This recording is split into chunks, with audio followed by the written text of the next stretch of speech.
A very good morning to everyone. I welcome you all to the fifth episode of SAI Alumni Talk series. Dear friends, aromatic flowers always bloom at the darkest hours of night.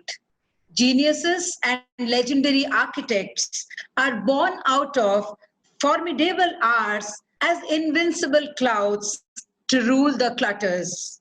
Size tryst with teetering times has been a saga of solitaire time, sans parallel opposites. When SAI International School had its traverse against odds, the agnostics too took jibes at its audacity to script the unprecedented.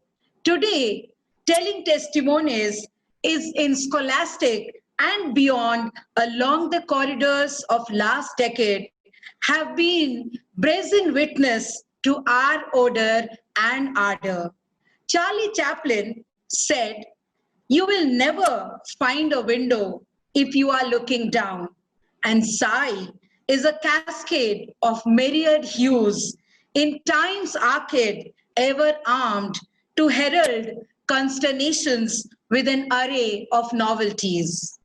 Our string of sapphires is our treasure trove, and we exalt their impressions on the fringe of horizon. Risen out of size cradle, today they have been figurative to unitary amplitude in an age of pluralistic champions. From time to time, their presences have served as arteries to transmute the commonplace to phenomenal. Here too today, we have a peerless player whose junket will be unparagoned memoirs for all of us.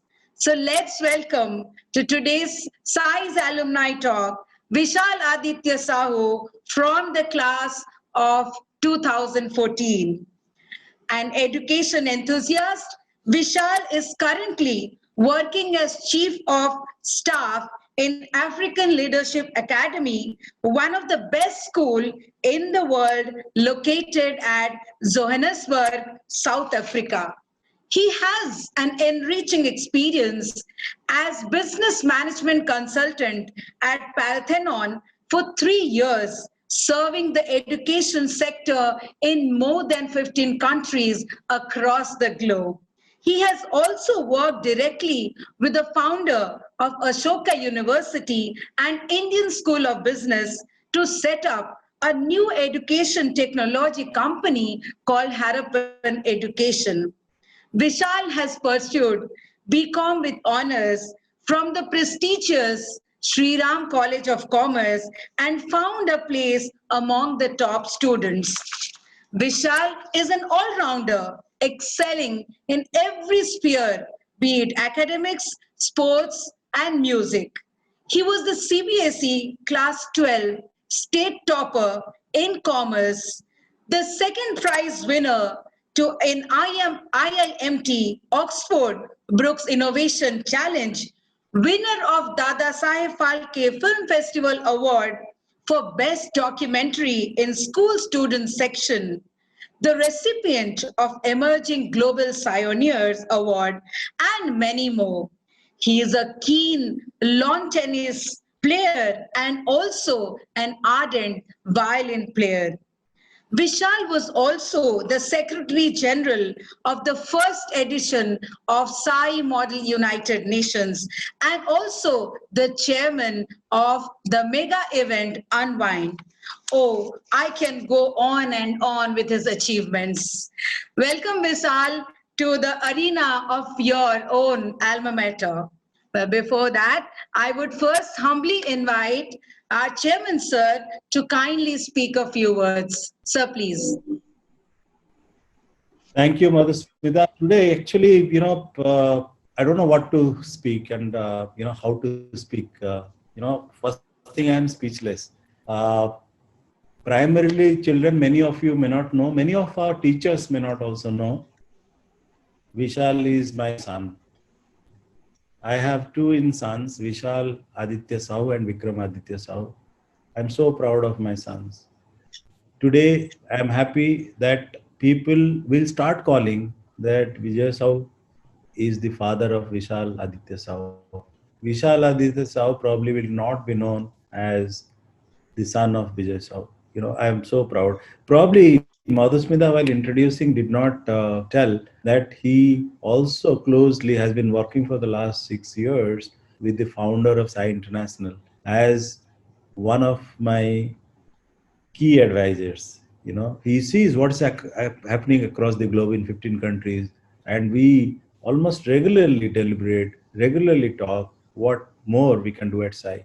So let me also tell you some of the difficulties I faced in my life, because Vishal was growing up within our school, and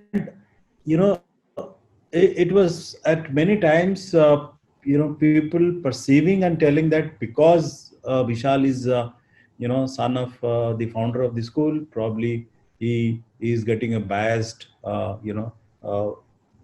bias towards him. But I almost made a situation in the school like almost more than 50% of the teachers did not know that he's my son.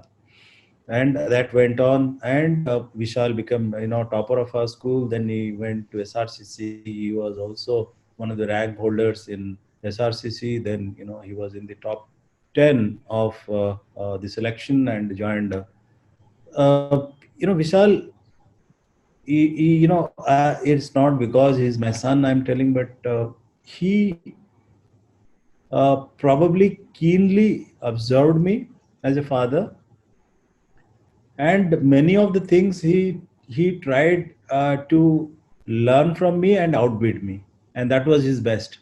He not only learned, he practiced in such perfection that his motto was not to defeat me, but by practicing and by following his dream, he many a times did advise me that, Papa, this is a better way of handling things. That makes me so proud of you, Vishal. Had it been any other person, I would have gone on and on and on, but I will keep it to the all my seniors who are watching this. I will keep it to all the teachers who are blessing him. I will all the good wishes of my seniors, blessings of my teachers, that my Vishal and my Vikram should outbid me in every aspect of life, and that will be the best gift they can give me. God bless you, Vishal. I'm so proud of you. So proud of you, my son. Thank you so much, sir. Indeed, Vishal is a pride for all of us. Before we ask Vishal to speak, we would like all of you to watch a video, please. जाने कहाँ गए वो दिन, कहते थे तेरी राह में नजरों को हम बिछाएंगे। जाने कहाँ गए वो दिन, कहते थे तेरी राह में नजरों को हम बिछाएंगे। चाहे कहीं भी तुम रहो, चाहेंगे तुमको उम्र भर, तुमको न भूल पाएंगे।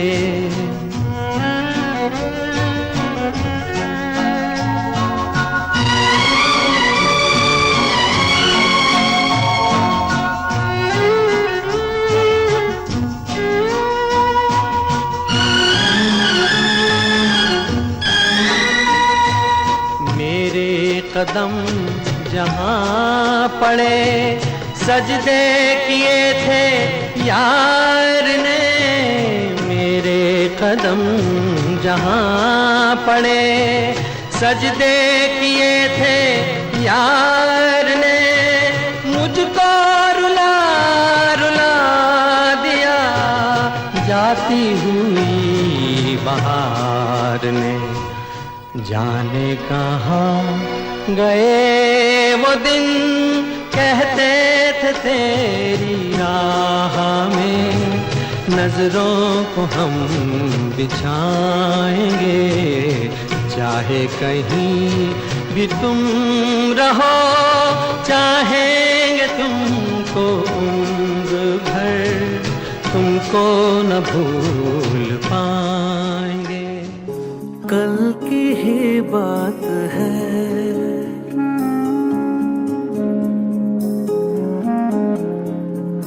कल की ही बात है, बाहों में पहली बार आया था तू, जिनसे अनजान था वो सारे जज्बात लाया था तू।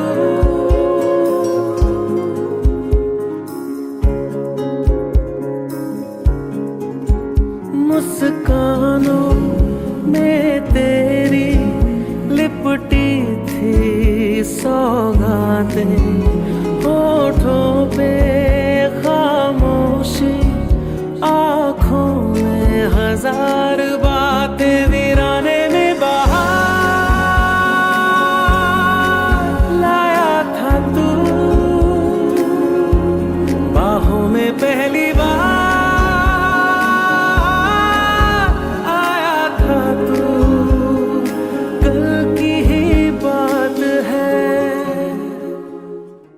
Yeah, Vishal, how was the surprise? Honestly, I didn't know this was happening, but can I start now? We just relived your memories, all of us. It was such a nostalgic moment for all of us. Yes, over to you. So many children are waiting, all pioneers, listen to you. Over to you, Vishal. No, firstly, thank you so much, Madhusmita ma'am, for that extremely generous introduction. I don't think I deserved an introduction like that. Thank you so much for such a beautiful introduction. Again, I'd like to thank my father for, again, saying such, or Chairman sir, for saying such kind words.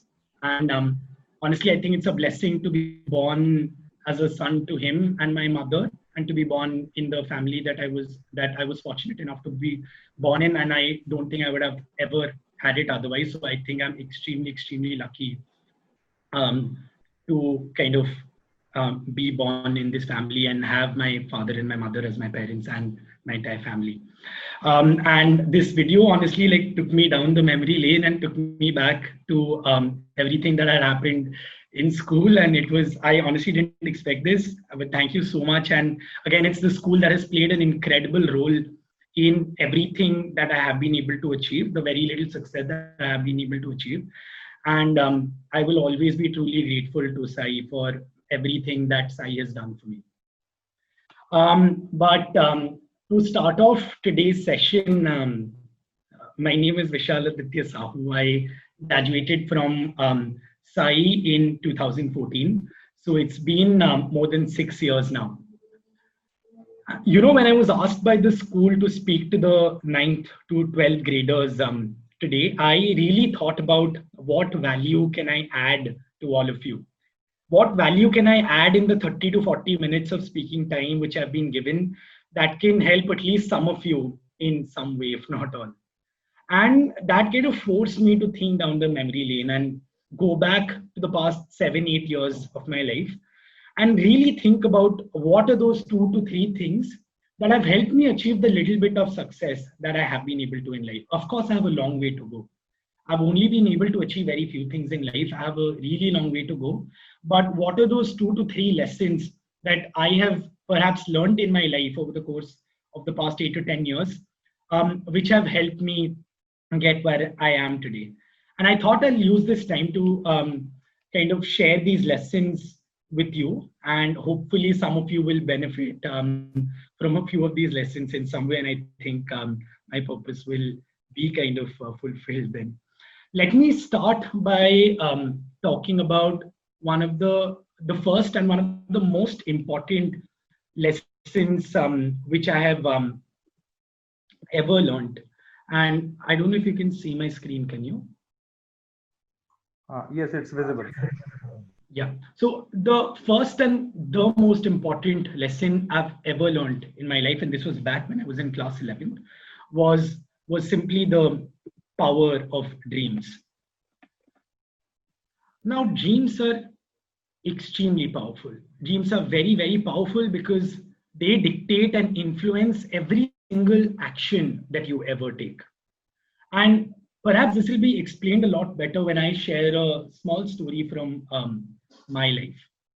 You know, after 10th, I took up commerce. I was always fairly sure that I want to do commerce because I wanted to be in the field of entrepreneurship, business management, etc. So I was always fairly sure that I want to do commerce. And for all the commerce kids out here, all of you know that Shri Ram College or SRCC is considered the mecca for higher education in commerce. And of course, it was a dream college for me, like it was for almost anyone else who's in commerce, and it for obvious reasons. Right? But SRCC wasn't an ordinary dream for me. It was a dream that I was obsessed with. It was a dream that I was crazily passionate about. And for the lack of a better word, it was a dream that I was passionately obsessed with. And let me kind of tell you how it all began actually. So it was the beginning of 11th, class 11th. And I had gone with my family to Delhi. And while we were in Delhi, my father told my brother and me that he wants to show us something. And he took us to the campus of Shri Ram College of Commerce. And at that time, we had no idea what the purpose of this visit was or what was happening.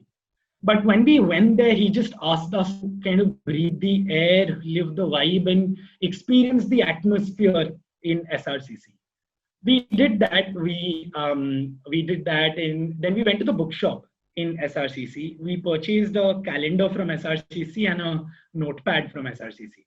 The next day, I came home with my family, came back to Bhubaneswar, and I put the calendar and the notepad on my study table.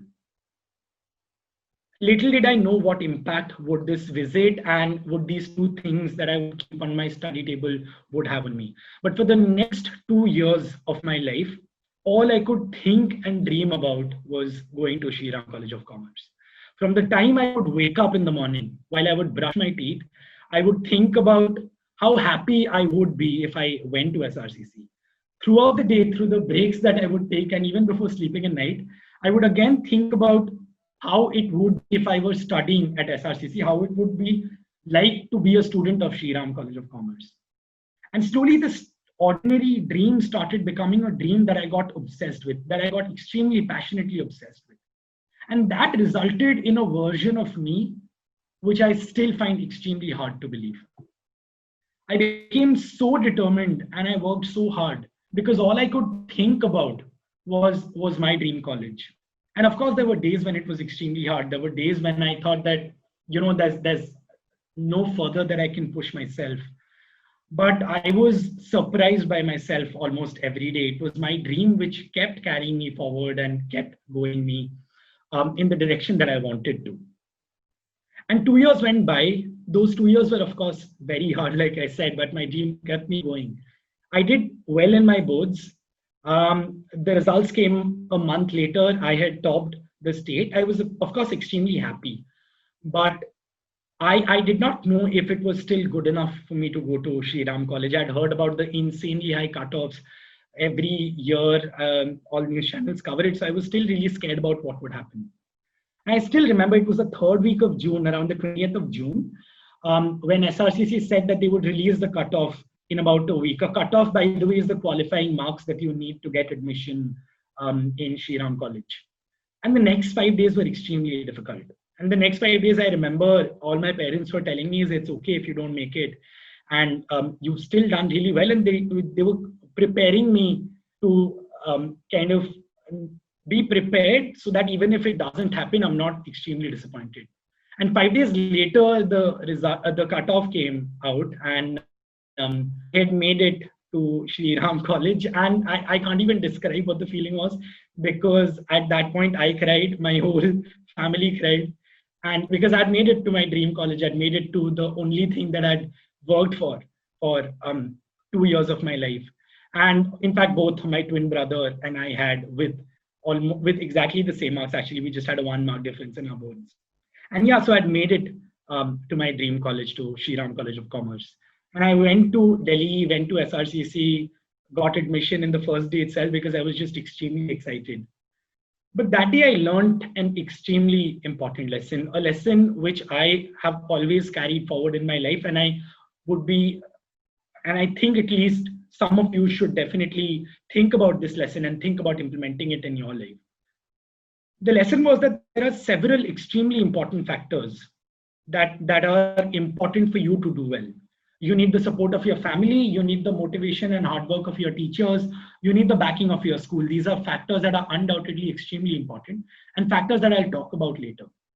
But the one most important thing, the one thing which will make or break the game for you is for you to be able to dream, is for you to set an unrealistic dream, for you to be obsessed with that dream and be so obsessed with that dream that every day you are surprised by where that dream takes you and what influence it has on your actions.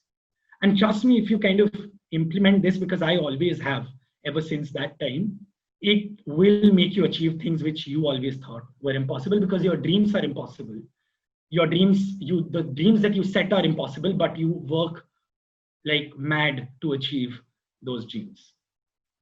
And since I kind of spoke about SRCC and how I got through SRCC and all of that, I think I would just like to spend a few minutes just talking about my journey in Shri Ram College of Commerce, and at least for all the commerce people out here, how life in Shri Ram College is like.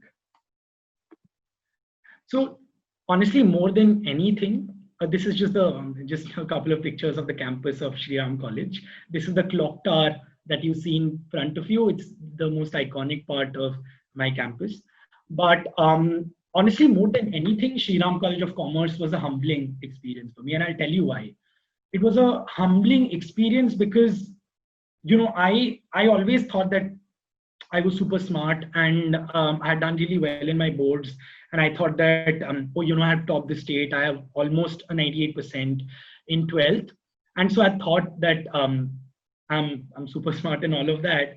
But when I went to SRCC, I realized that I was one amongst more than 700 students who had more than a 97%. I realized that being the state topper of Odisha was no big deal, because literally the top 5 people from every single state in the country was there at SRCC. And some of them had scored like a 99% or 100% in all 5 subjects and were there in SRCC. So I realized that the world was so much beyond what I had ever thought and imagined it to be. So it was a truly humbling experience meeting people who were so aspirational and being part of such a vibrant culture and atmosphere. The picture on the left-hand side is the one that you see, is the one which was in class 11, when my parents had took me and my brother to SRCC for the first time in class 11th. And this is before the one of the auditoriums that we have in college. And the picture on the right hand side is when our dream had finally come true, and we spent 3 years at SRCC, and we finally graduated from SRCC in 2017. These are just a few pictures that I just wanted to put. So I was part of 2 societies actually in college. I was part of the debating society in SRCC, where I used to represent SRCC in inter-college debate. And I was a part of Enactus, which is a social entrepreneurship society. So these were the few people who were part of my journey for the 3 years in SRCC, the peer group and the closest friends that I had in college, in both the societies and in college, which kind of helped me go by in the 3 years in college. So I was a part of, so SRCC actually has this conclave, which is called Business Conclave. In fact, SAI always takes part in the Business Conclave every year, because there is a section that we do for school children as well. And Madhushmita ma'am, Jayanti ma'am, Subhadhi sir, etc. have come to SRCC to attend the Business Conclave with students of SAI. So I was one of the core team members of Business Conclave in my year who organized the Business Conclave. And Business Conclave is the country's largest undergraduate management festival. And in my year, we had incredible people who came as part of Business Conclave. These are a few people who had come in the year in which I was organizing Business Conclave in the year after that. So there was, of course, Shri Narendra Modi, who's the Honorable Prime Minister of the country. There was Gautam Adani, who's the chairman of the Adani Group. There was Sundar Pichai, who was the CEO of Google and an Indian himself. There was Nirmala Sitharaman, who's the finance minister, Azim Premji, founder of Wipro, and late Shri Arun Jaitley, who was the former finance minister, and he's an alumnus of Shri Ram College of Commerce himself. And these were some of the very few people who used to come to SRCC on a very weekly basis. And I think one thing that SRCC really spoils you with is after a point you start taking these things for granted. Because people like them you see on the screen are people who come on a weekly basis for guest lectures and to attend different classes in SRCC. So after a point you think that there is probably no more benefit that I have to see the celebrities anymore, because I'm so done with already seeing them almost on a weekly basis. The next slide is Crossroads. Crossroads is the country's largest, second largest undergraduate cultural festival after IIT Bombay's cultural festival. I was again part of the core committee that organized Crossroads with 5 or 10 other people. And Crossroads, in fact, is a huge budget festival. In my year, we had raised almost 1 crore rupees to organize this festival. So you can imagine how massive the scale of Crossroads is. But the first 3 pictures that you see are the 3 artists who had come to attend Crossroads in my year. So they were Shankar Ehsan Loy, Atif Aslam, and Farhan Akhtar, who had come to, who we had invited to perform in my year. And the 3 artists that you see below were the people who came in the next year, who of course were DJ Nuclear, and all of you must be aware of him, and Amit Trivedi and Varun Dhawan. Yeah, this was kind of to show like the glamorous side of SRCC and what it feels like to be part of SRCC. Of course, apart from this, there's a lot of academic rigor and the extremely strong peer group that you form, that you're a part of when you go to Shri Ram College of Commerce. And I think I'll never be able to talk enough about SRCC. I don't think SRCC needs enough validation from any of its students because of the standing and the reputation that the college has been able to build over the past 100 years that it has been there. But I'm just extremely lucky to have been a part of Shri Ram College of Commerce and just be involved in everything that happened in Shri Ram College of Commerce. But that kind of takes me to the next lesson that I want to talk about today. The second lesson, and again, an extremely important lesson, which I have learned over the course of my years again. The second most important lesson which I want to talk about today is again very simple. It's just the power of failure. Now, failures are extremely powerful. In fact, they're so powerful that they're way more powerful than the power of dreams, which I talked about in the first lesson. But failures can have 2 very different impacts or effects on you. Either a failure can have a massively positive outcome, where you think of the failure as something which comes as a blessing, where you look back later in life and you're so glad that you failed then because your life turned out to be so much better from there. Or the failure can wound you permanently, where you always regret and think about why you failed back then and always regret about that.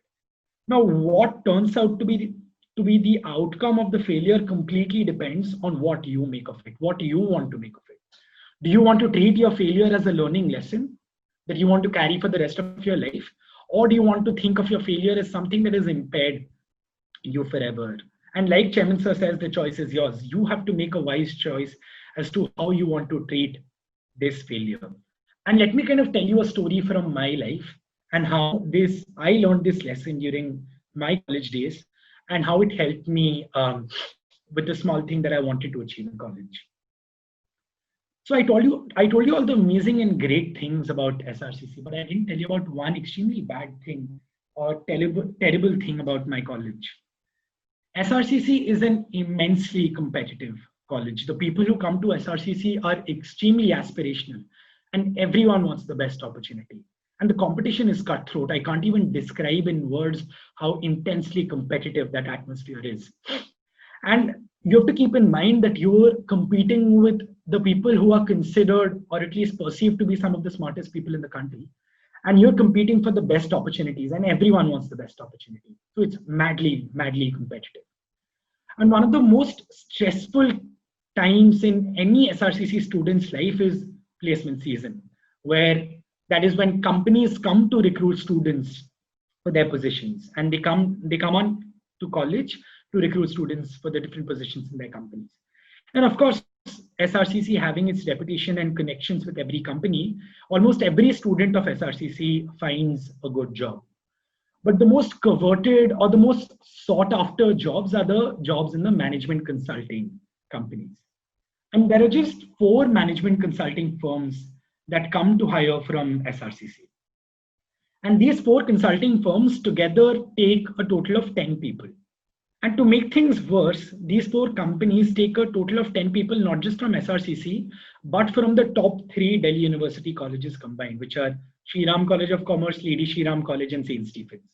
So a total of 2,500 people across these 3 colleges competing for the 10 best jobs in management consulting. So again, you can imagine how competitive a job in management getting a job in management consulting becomes. And I would like to believe that I had done decently well in college, because of which I was very lucky and fortunate enough to get an interview call from all the 4 management consulting firms.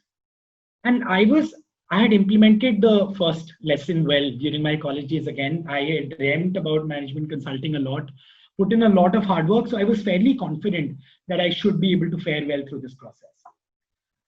But what happened is like I said, I had an interview call from all 4 companies. So I went for the first company. I went to interview with the first management consulting firm, and I got rejected in the first firm.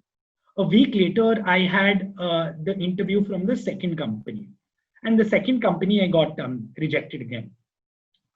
In the third firm, it was the worst outcome, because this time I not only got rejected, but I got rejected in the very first round itself. And by now I kind of started losing hope, because I thought that 8 of those 10 positions in management consulting are gone, because 3 companies are gone. There's just 1 company left. And if I had so terribly failed in the other 3 companies, what hope did I have for the 4th company? And the 4th management consulting firm was in fact considered the hardest to crack, because this company is also the one that is considered that is the one that pays the highest amongst to any undergraduate student across the country. So the competition for this company was even tougher than the other 3 consulting firms that come on campus. And there were literally 2 positions left, and the same number of people competing for a job like this. But for some reason, instead of being nervous, I was the most confident for this particular company. And I'll tell you the reason why. The reason was, by now I had already discovered 3 different ways of failing. I had failed terribly in 3 companies that came before this company. So I thought that there is perhaps no other way left to fail in a consulting interview anymore. I might not have known what does not work, but I might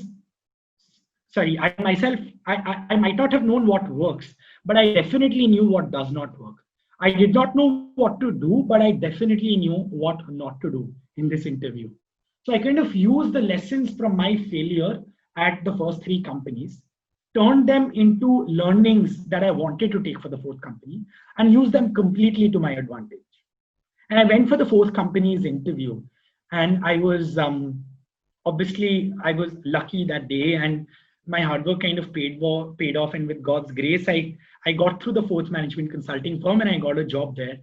And the name of the consulting firm is Parthenon. And I worked in Parthenon for the next 3 years of my life, from 2017 to July 2020. In fact, I only quit a month ago. So I learned the power of failure from this journey, but I learned the power of failure even more when I actually started working at Parthenon. So remember, I told you that only 2 people from across the top 3 Delhi University colleges got an offer from Parthenon. But in total, across the country, a total of 15 people had been hired at Parthenon. So in addition to the 2 of us from Delhi University, there were 13 other people who were hired from across India. And these 13 people were from the top 3 IITs of India: IIT Delhi, IIT Bombay, and IIT Kharagpur. And I learned the power of failure from these IIT colleagues of mine at Parthenon. So, when I started talking to these people, the 13 other people who had joined with me, 10 of these 13 people were people who had failed in their first JEE exam.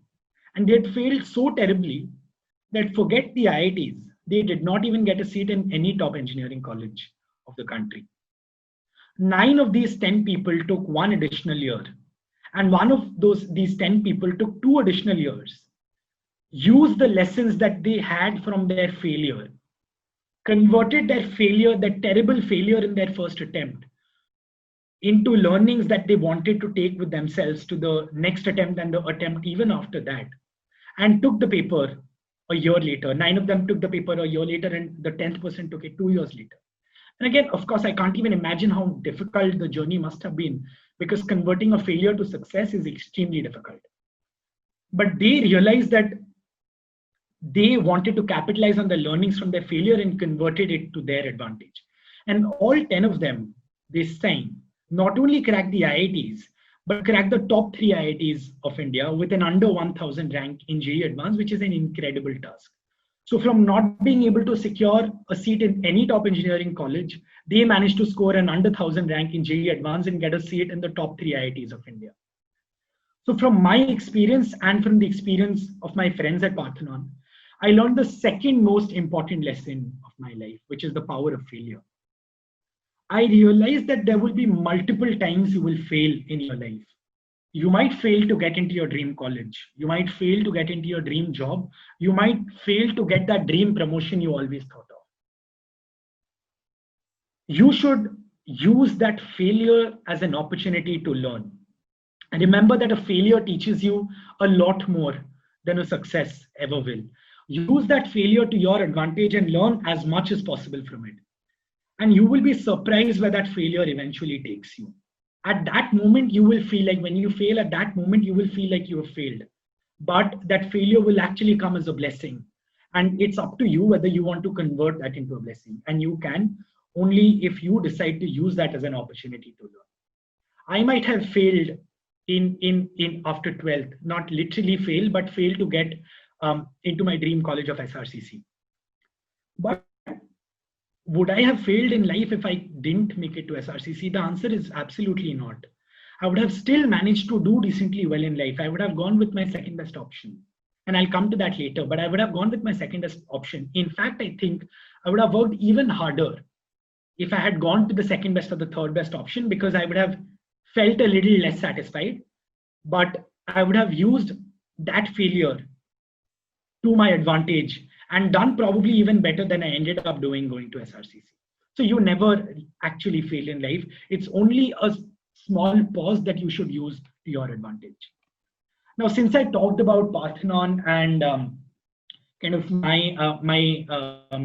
me getting through Parthenon and all of that, let me kind of tell you a little bit about what life at Parthenon was like and what Parthenon is like, and tell you what Parthenon is actually. So this is kind of the logo at Parthenon. It's literally the Greek. Parthenon is actually a Greek statue in Greece. That's how the company is called Parthenon and the logo is called Parthenon. Although we are actually Boston headquartered. Parthenon is one of the top 5 management consulting firms of the world. And for those of you who don't know what management consulting is, to put it in very simple words, management consulting is simply business advisory or strategy advisory. To give you an example, it's when a private company or a non-profit organization or a government body comes to a management consulting firm whenever they face a complex challenge. And the complex challenge can be anything. To give you a more specific example, let's say Reliance Jio.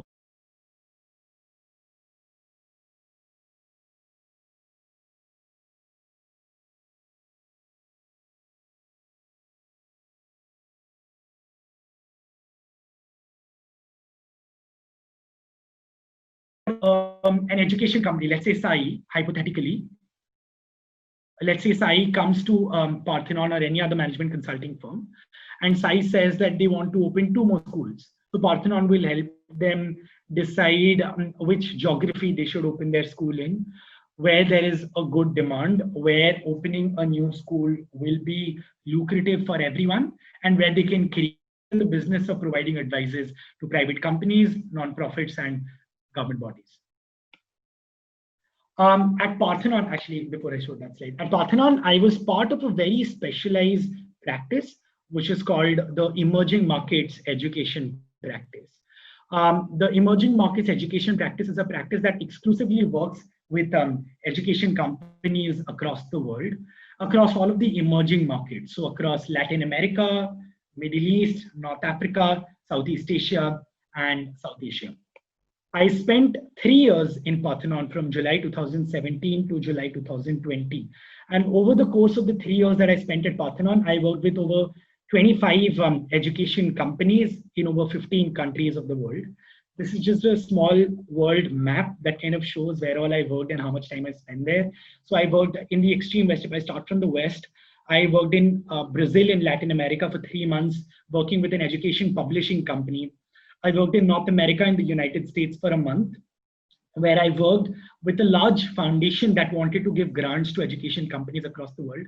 I worked for about 6 months in the Middle East across UAE, which is Dubai and Abu Dhabi for 2 months, Lebanon for a month, Saudi Arabia for a month, and Qatar for a month. And I lived there for almost 6 months, working with a range of school companies and university chains.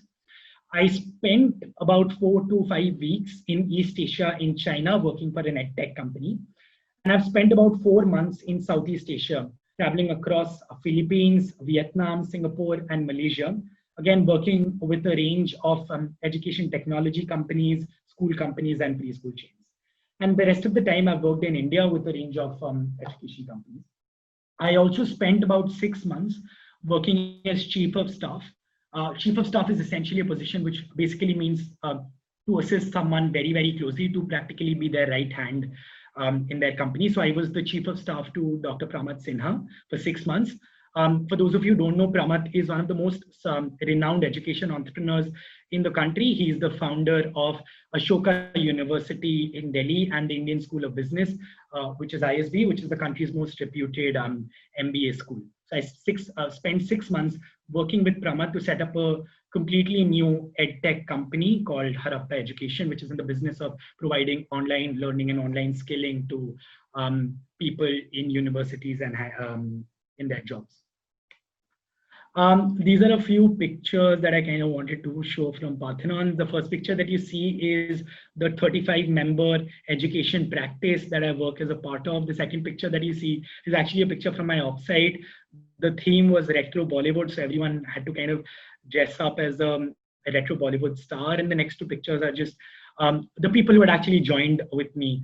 I don't have a picture of all the 15 people, but these are pictures of the few people who would joined Parthenon with me. The third lesson which I want to talk about today is that never be complacent with what you have for too long. And don't get me wrong, being complacent is important. Being happy and satisfied with what you have is extremely important for you to be mentally at peace. But there is a very thin line between complacency and laziness. And most people often blur that difference and blur that line. And I did exactly the same. Let me tell you a story from my life as to how I learned this lesson and how this lesson kind of helped me. So I told you that I worked at Parthenon for 3 years. Now that might sound less, but it's actually a lot. It's a lot in management consulting standards. Most people leave management consulting in 2 years. In fact, management consulting has one of the highest turnovers and attrition rates in any industry. So most people leave in 2 years. But I stayed for an extra year. I stayed for 3 years in management consulting at Parthenon. And I always thought that the reason I stayed an extra year was because I was really happy with Parthenon. And of course, I was happy. I was happy traveling across the world and working with education companies across the world. But I realized later that the real Parthenon for 3 years as against the general standard of 2 years was not because I was enjoying it too much, but because I was too comfortable at Parthenon. I used my complacency as an excuse for my laziness. And as a result, I missed out on a lot of great opportunities that came my way at the end of 2 years at Parthenon. I did not prepare for any of these opportunities. I did not go and interview with any of these companies because the inertia to move for me had become too high because I was just in my comfort zone at Parthenon and I did not want to take the next step in my career because I'd started becoming lazy lazy to prepare and go through that entire hectic and stressful recruitment process. And it was only after 3 years when the COVID pandemic hit and I came back home to Bhubaneswar and spent some time here, I realized this. I realized that I'd become complacent with what I have with Parthenon for too long. And as a result, I was not taking the next step in my career. And then I finally decided that this was it. I decided that I had to take the next step because I can't be so complacent for so long. And while finding the next opportunity, I tried to find an opportunity which was an intersection between three elements. The three elements being A, what I'm good at, B, what I like doing, and C, what I might end up doing in the future. And the answer to all three of them was education. And I'll tell you why. What I was good at was education because I had done education consulting or consulting for the education sector for 3 years. What I liked doing was education because that was literally the only thing I'd ever been exposed to. And what I might do in the future is probably education. Of course, I don't know for sure, but it's most likely education and be in the industry of education and make an impact in the education industry in India and the broader emerging markets. And I started looking for opportunities in the education sector itself. And I came across a brilliant opportunity. And only last month, I got an offer to work with a fabulous organization in the education sector. And let me tell you a little bit about that. So I got an offer from a very, very cool and a brilliant school in Johannesburg in South Africa. It's called the African Leadership Academy. The African Leadership Academy is considered one of the best schools in the entire world.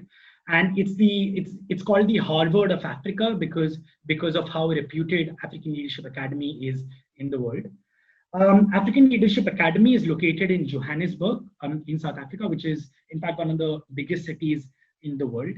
It's a very differentiated school because it has a very high focus on entrepreneurship and on leadership development. So the primary focus is to develop their students into leaders who can transform the entire continent of Africa and the world in a more broad sense.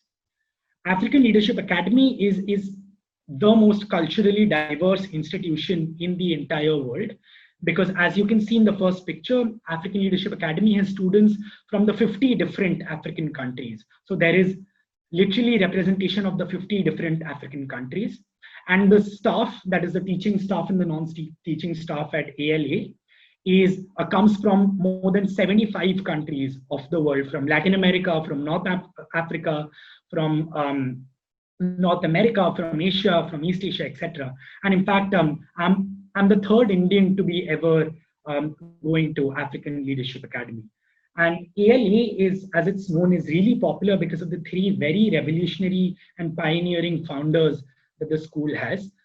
One of their founders is considered one of the most successful alums of Stanford, which is one of the best universities in the entire world. The second founder is someone who's considered one of the most influential people in the world. He was just featured as Times 100 most influential people in the world. And the third founder is someone who's a chairman of McKinsey, is a Pan-Africa practice. McKinsey is another very large management consulting firm. And my role is to work in ALA as the chief of staff, as to work very closely with the executive committee of the school, the founders, the CEO, and the dean of the school to carry out strategy and operations for African Leadership Academy. So I joined African Leadership Academy last month. So currently I'm working remotely because I haven't been able to go to Johannesburg because of COVID and the travel restrictions. But I will be moving to Johannesburg in the month of December or January and spending the next 2 to 3 years of my life in ALA in Johannesburg in South Africa. Now, let me kind of talk about the fourth and the final lesson which I want to talk about today. The fourth and the last lesson which I want to talk about today, and I can't emphasize how important this lesson is always have a backup plan. No matter where you are in life, no matter what you're pursuing, always have a backup plan. And like I said, I can't tell you how important it is to have a backup plan in life. And the backup plan can be for anything. You might be in the pursuit of your dream job. You might be in the pursuit of your dream company. You might be in the pursuit of your dream MBA school. But there is always a chance. There is always a chance that you might not make it. And like I said, it's not a failure, but there is always a chance that you might not make it. Like for me, when I was preparing for SRCC, there was of course a 10 to 20% chance that I wouldn't make it. When I was preparing for Parthenon to work in Parthenon, of course there was a 10 to 20% chance that I wouldn't make it. But would that mean that that is the end of it? The answer is of course no, because like I said, I would have still done something decently good enough, and in fact better than what I did had I not made into these options. And should you think that you're a failure because you did not make into your dream college or did not make into your dream company? Absolutely not. Because you have no idea how many factors come into play when these things are at stake. More than 50% of your chances at any of these colleges or any of these companies is based on factors which are completely beyond your control. And factors as simple as you've taken the boards, you've done really well, but maybe the teacher who's correcting your paper in some random state of the country is not in a good enough mood that day, and they just decide to not give you good enough marks even though you've done really well because they had a fight at home before coming to check papers that day. Maybe that day just didn't go well for you because you'd prepared for 2 years, but something just went wrong that day. Luck wasn't in your favor that day. Or maybe it's simply luck where you missed the cutoff by 1 mark. There are so many people who could not make it to Shriram College of Commerce because they literally missed the cutoff by half a mark out of 500 marks. And you can imagine how insignificant that half mark is, but how much of a big role that half mark plays in you getting into your dream college or dream company. And so always have a backup plan, a plan that is your safety option that you can fall back on in case your dream plan does not work. And let me tell you for me what that was. Of course, when I was preparing for SRCC, I was doing my best. But like I said, I didn't know whether I would actually make it. And there was a very good chance I wouldn't make it. And so I had a backup plan. My backup plan was I'd applied to some foreign universities. I'd applied to universities within Asia. I'd applied to some of the best universities in Singapore and Hong Kong. And I had an offer from 3 universities, from HKUST in Hong Kong, HKU in Hong Kong, and SMU in Singapore. And I had a full scholarship from the 2 Hong Kong universities. And in fact, I had these, and with these foreign universities, you get an offer in the month of January, February itself, so even before your board exams, most likely.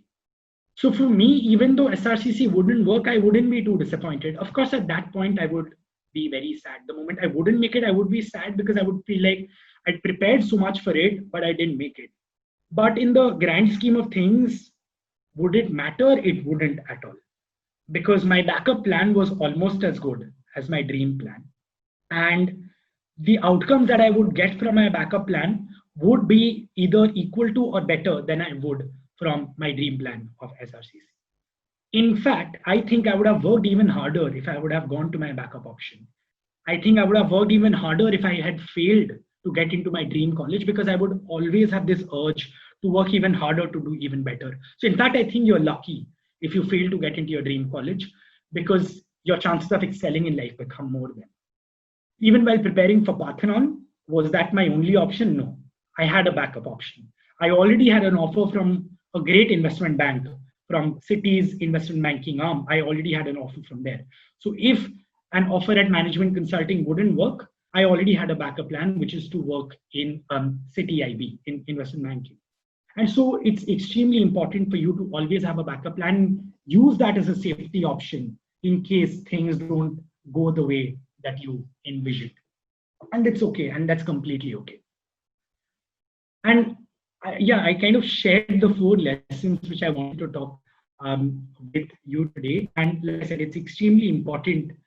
It was very important for me to use these lessons in my life and go and reach wherever I reached.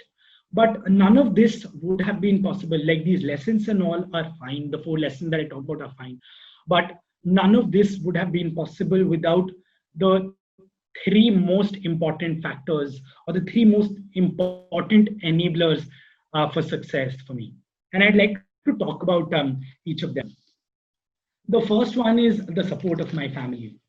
I think, and of course, all of you should believe it, but like about your own family. But I have always very strongly believed that I am the luckiest person in the world to be born in the family that I was born in, because of the kind of support that my father and my mother and my brother and my sister and my brother-in-law as well have been able to give me. I can't describe in words the kind of encouragement and support I have received from my family at every step in my career, especially from my parents, especially from my father and my mother. They have been there with me like a solid rock with every single endeavor that I've taken. And without them, I wouldn't have been able to achieve even 10% of what I have been able to. They have been the shoulders that I've cried on whenever I failed. They have been the people I've hugged when I have achieved something. And with their blessings and their support, I have been able to achieve the things that I have been able to. So always be very attached to your family and be very grateful for the family that you're born in, because all of you are extremely lucky, and I was extremely lucky to be in the family, to be in part of the family that I am a part of. The second is again an extremely important factor which led to my success, and I think is extremely important for every person's life, is the backing and the motivation and the hard work of my teachers. I can't describe in words how much teachers SAI have helped me, and I'll be forever grateful to every single teacher at SAI who has played a role in my journey. In fact, I don't think I would have ever made it to SRCC without the support and backing and the constant encouragement and motivation of my teachers. And if I start taking the names of some of these teachers, the list will be endless. But I would still like to take this opportunity to particularly thank a few teachers who have played a big role in where I have been able to get today. I think a big part of my success and credit goes to all these teachers without whom my journey would have not been possible at all. Firstly, VP sir, or Panigrahi sir, or the senior principal sir, as all of you know of him now. He'll always be VP sir for us, and VP sir has always been there supporting. Although VP sir never directly taught me, but he was always there like family and like someone who always supported and encouraged me in everything that I did. Rashmi ma'am, who was my first class teacher when I came to SAI in class 7th, and who taught me English for the next 4 years till class 10th, and had some of the best moments and in class with Rashmi ma'am, and she's always been a great mentor and has always blessed me with everything that I've wanted to do. Next would be the teachers in 12th, without 11th and 12th, without whom SRCC would not have been possible at all. Jayanti ma'am was always there with everything that I wanted to do. Madhusmita Das ma'am, who kind of did that very generous introduction and who taught me English in most of 11th and 12th. Pradeep sir, who was my maths teacher, and who was my maths teacher but actually for very long, starting from 8th or 9th, I think for 4 or 5 years. And Pradeep sir was the reason I was able to score so well in maths. Next would be Ashutosh sir. Ashutosh sir was always one of my favorite teachers who kind of helped me with accounts a lot, and I'm super proud to be able to get 100 in accounts, and that was because of Ashutosh sir and of course because of Subudhi sir. Subudhi sir was again extremely good and was always there with everything that I wanted to do. And he was my accounts teacher for also a really long time, and I'm super grateful to both Ashutosh sir and Subudhi sir for me to be able to get 100 in accounts. Next would be Madhusmita Nanda ma'am. She taught me economics in 12th, and she's again the reason I was able to do well in economics. And then would be Subhakant sir. He also taught me English for a little while in 12th, and again Subhakant sir was great in everything, and being a mentor and just being there while I was preparing for English. Um, Next, I would just like to kind of call out a few teachers from 9th and 10th. Of course, again, there were so many other teachers that have played a big role, but these are, and I'm really sorry if I'm missing out on a few teachers, but I would like to, of course, thank every single teacher. But Jaisurya sir, who was patient enough to teach, there were literally just 3 or 4 people who took French as second language back in 9th and 10th, and we created a lot of trouble for Jaisurya sir, but Jaisurya sir was always extremely patient and just there and teaching us French. There was Mamta ma'am who taught us some history for a long time, and I remember meeting her the last time I went to school about 6 to 9 months ago, and that was great. And there was a Asim sir who taught me physics, and there was Rinku ma'am who taught chemistry. There was Pankaj sir who taught biology, Devdatta ma'am who taught geography, and the list is endless with the number of teachers who have supported me in everything that I have been able to achieve. And of course, like I will like fail in like thanking teachers if I don't thank the sports teachers who've again always been there, and music teachers, of course, Himanshu sir, who's Himanshu sir, both the Himanshu sirs in fact, and Amit sir who used to teach me violin, and Shamim sir, and Shamim sir was always there right from the beginning. I think he was the first sports teacher that I had. To teach me swimming, and it became a life that I always. But without any of these teachers, I wouldn't have been able to anywhere actually got. And there are a lot of teachers that I want to thank, that I probably by chance today, but I would like to just thank every single teacher who's played an incredible role in my journey. And finally, it's all the learnings that I've had at SAI. I think all of you are extremely lucky that you're part of such an incredible school and incredible opportunity, because I think and personally I can tell you this because I have worked with a lot of schools across the world, not just in India, but in more than 15 countries of the world. I've worked with some of the largest school companies, schools across the world. I've worked with several education companies. And I can undoubtedly, and I'm not saying this because I'm an alumni of SAI, I'm saying this because I know of the opportunities that I received, and I know of the opportunities that all of you receive at SAI.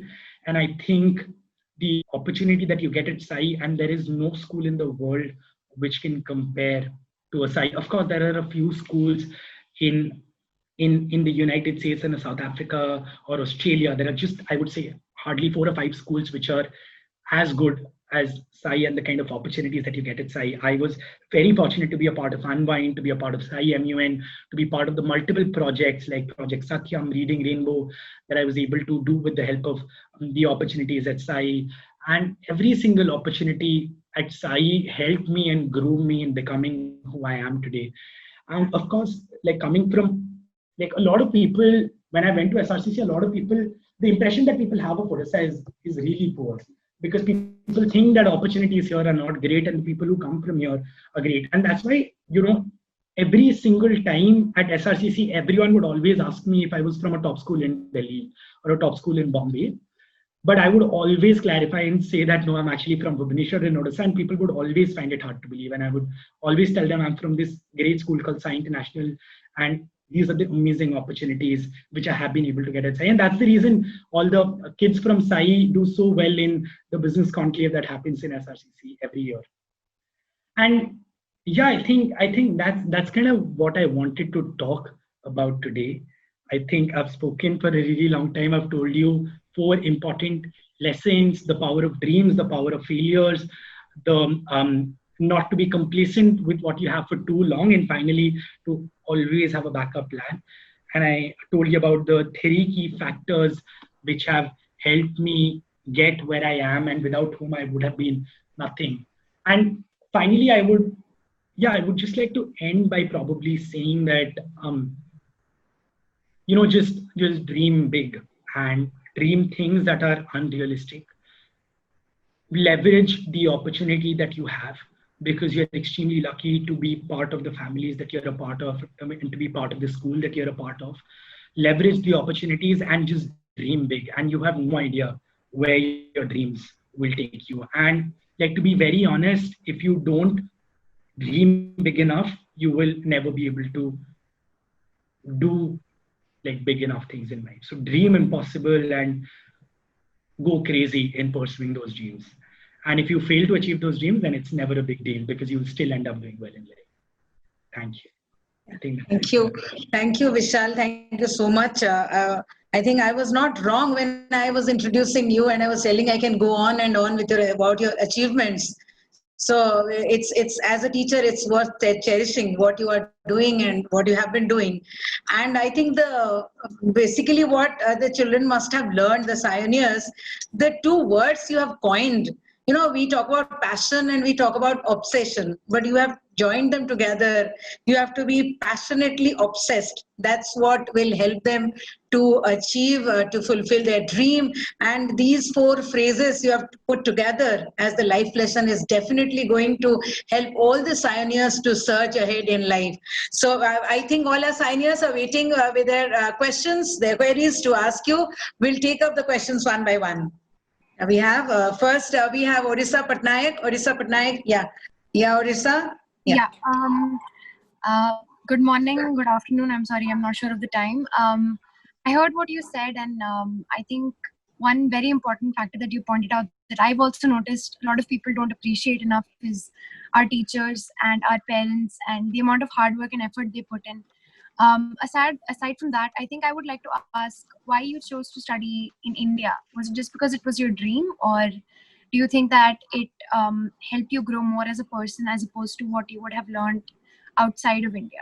Okay, sure. Thank you so much for that question. I actually still remember you when I was in school, and I think you were still really young at that time. But I think that's a great question. And this is a question that I had, honestly, when I was making my career choice. I'll give you two answers here. I'll give you the honest answer, and I'll give you the fabricated answer. The honest answer is I did it only because it was my dream college. Back, I had dreamt about SRCC so much that when I made it to SRCC, I did not think about anything else. I did not even compare SRCC to anything else. I did not even build that pros con matrix because I was like, I don't want to because I'm too scared. What if SRCC doesn't stand out? So I definitely want to go with my dream college. So the only reason, the honest answer is that I did it because it was my dream college and I dreamt about it for too long. And sometimes when you've dreamt about something for too long, when you achieve it, you don't really care if it's the best outcome for you. You just go forward with it. But the other answer, the good to hear answer, which is also true, but is not, which now in hindsight is true, but something which I didn't consider back then is what I meant. The answer in hindsight is I'm extremely glad that I went to SRCC. Of course, if I would have gone abroad, I would have maybe been exposed to the same amount of opportunities and gotten the same or better outcomes. But being a part of SRCC and being part of such a brilliant institution, I cannot explain in words how grateful I am for getting that opportunity. Because more than anything, I think the two things that make SRCC stand out are number one, your peer group, because you have some of the best people from across the country. And of course, there is, what do I mean by best? Of course, it doesn't mean that someone who goes to SRCC is the best. It's just someone who's very aspirational and someone who's worked really hard. That's what I mean by the definition of an amazing peer group. Someone who you know wants to do well in life, or at least wants to try to do well in life. And second is the opportunities that you get out of SRCC. The kind of opportunities that undergrad students at SRCC get is unbuilt and not matched by any institution in India or Asia or across the world. So I'm just extremely glad that I went with my gut back then and that I chose to go to SRCC. But back then I went with SRCC because it was my dream college. Yeah, thank you, Vishal. It's indeed SRCC is a dream, for every commerce child, every commerce or humanities also. So we take up another question by Kriti Gar. Kriti, your video on, please. Hi. So a lot of us right now are in 11th and 12th, and like you, we're very passionately obsessed with quite a few colleges. But like you said, the chances of not getting into those colleges is very, very high. And the fact that you didn't get into a college that you've been dreaming about for 2 years would be quite crushing. So what exactly did you mean by when you said that if you have to resort to your plan B, you should be happy, and that you should, you might be even more successful in life? What exactly is it that we gain? Right. No, that's a great question again. And, and okay, so it's actually a difficult question, but I'll tell you the answer. So when, of course, you need to see, the reason you need to be very passionately obsessed with your dream is because that's the only way you can achieve something that seems impossible. And you're very right. When you're obsessed with something for 2 years, when you don't achieve it, it can be heartbreaking. It can be extremely disappointing, and you can feel like that is the end of the world. And that's exactly how you will feel. At that moment, you will feel like the world has come to an end and your life is just finished and you can't do anything anymore. But you have to realize that that feeling is temporary. That feeling of disappointment, that feeling of defeat and failure is temporary. And when I said that have a backup plan, and your backup plan will always take you, not always, but most likely will take you to a better outcome, I'll tell you what I meant by that. Your backup plan is not going to be terrible. Your backup plan is something which is going to be almost as good as your dream plan. Now, what happens is when you feel like, of course, when you will feel like maybe you failed when you didn't go to your dream plan. And as a result, you're going to your backup plan. But what will happen is that failure will make you work even harder the next time.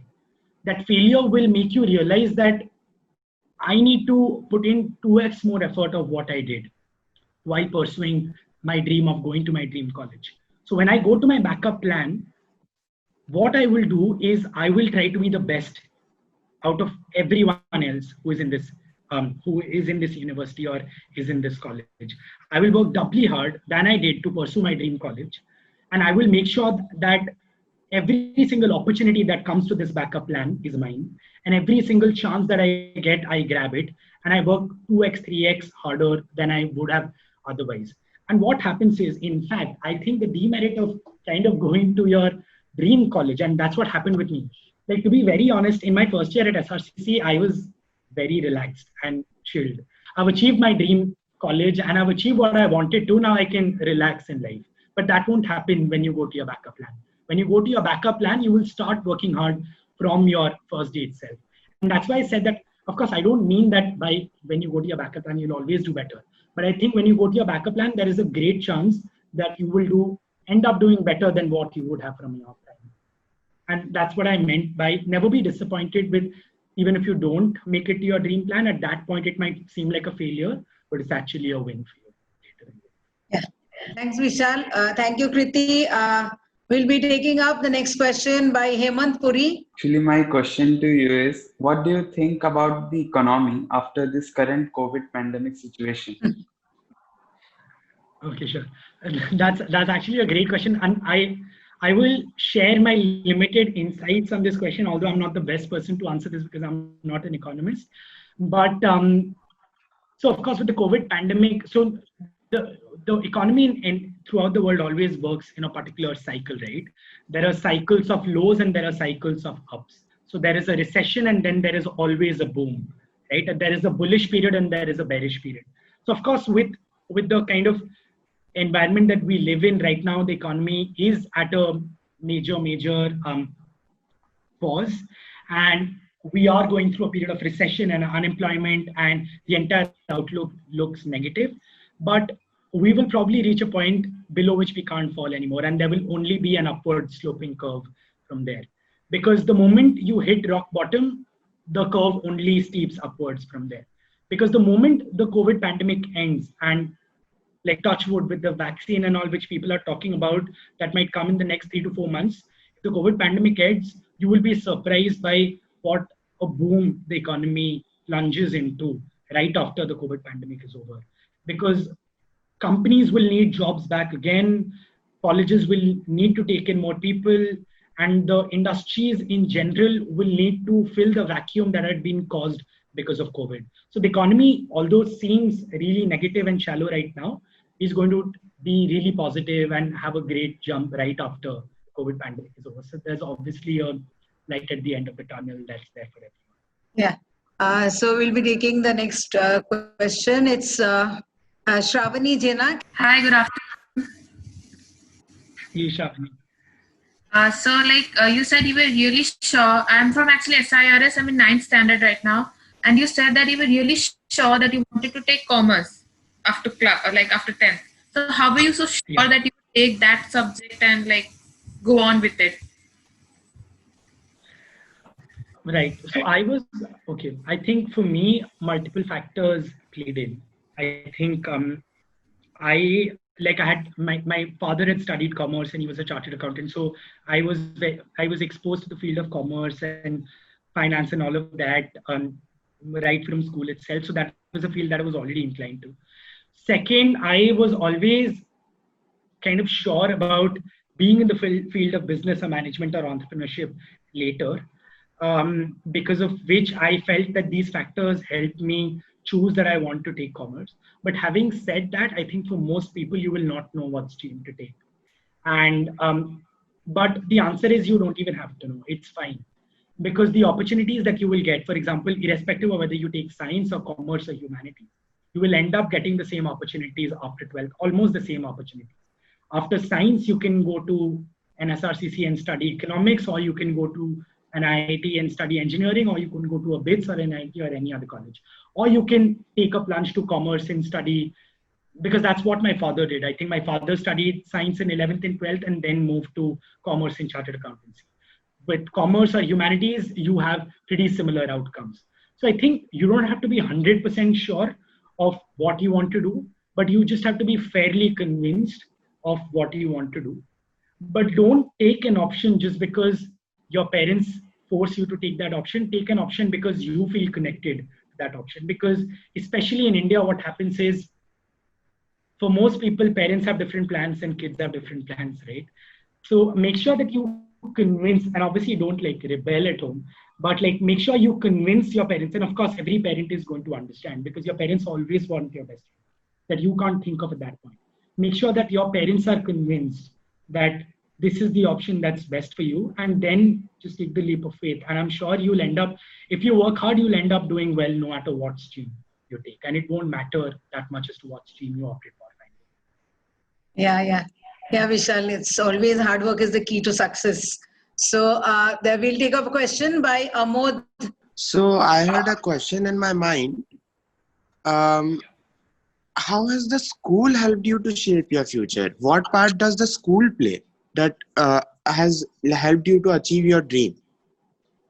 Right. So honestly, I think school has played 95% of the role in everything that I have been able to achieve. And I'll tell you why. I think school lays the foundation for every single thing that you do later in life.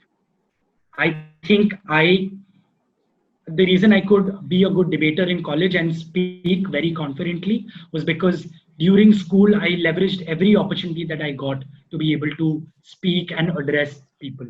The reason I think I did well in the roles that I did after college, the jobs that I did, is because my foundation in entrepreneurship was strong because I was a part of Unwind and SAI MUN and helped organize both the events. The reason I think I am disciplined and have a sense of discipline and focus is because I learned music and a lot of other extracurriculars and sports at school, which inculcated those values in me. The reason I think I was able to even get to SRCC was because of the incredible role that my teachers in school played and the amazing academics that my school exposed me to. And the reason I think I am an all-rounder today in terms of being decently good in academics and sports and extracurriculars and the jobs that I do is because of the tremendous opportunities that I got in school.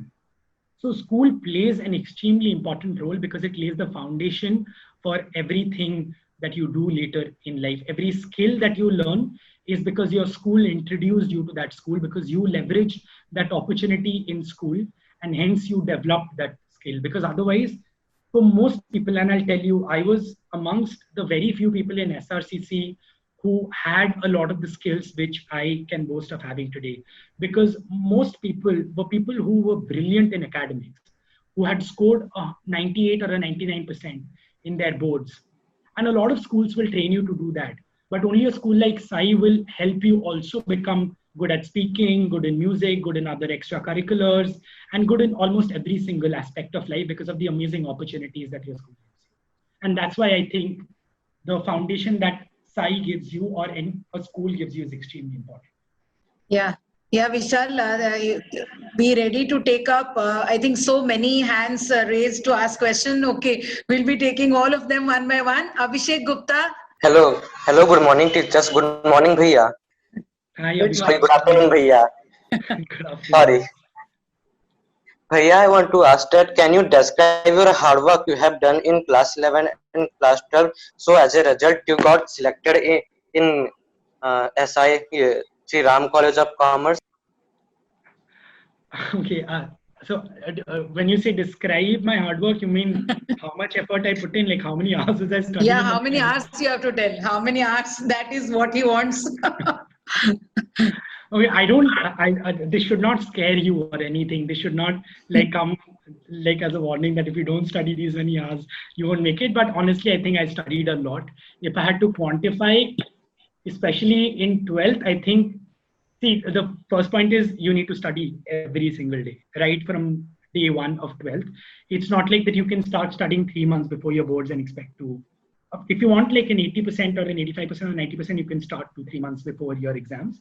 But if you want to get into some of the top colleges and get like an extremely high score, you have to start from day one in 12th, and there is no doubt or question about that.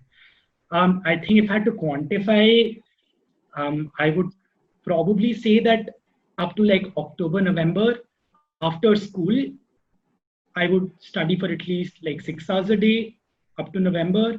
And November onwards, I think when like holidays, prep leave started, I would easily study for like 12 to 13 hours a day. But that does not mean that you have to study this much in order to get the score. Some people are just naturally a lot smarter and need to study less. But I think I needed to study like at least 10-12 hours a day for the last 5-6 months to be able to get the score that I ended up getting. I hope, Abhishek, it was not scary to know there's so many hours to study, so many hours per day. Okay, fine. We'll be taking our question by Alice. Alice Mishra. Yes, ma'am. So, ma'am, is my video visible? No.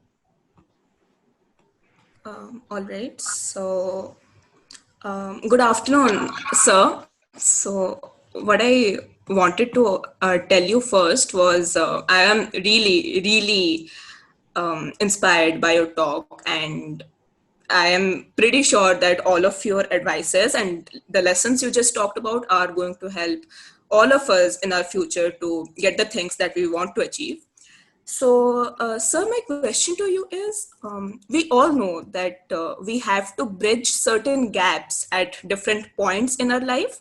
Some of those being when we transition from the 10th class to 11th class, from 12th class to a college, and from a college to a work environment.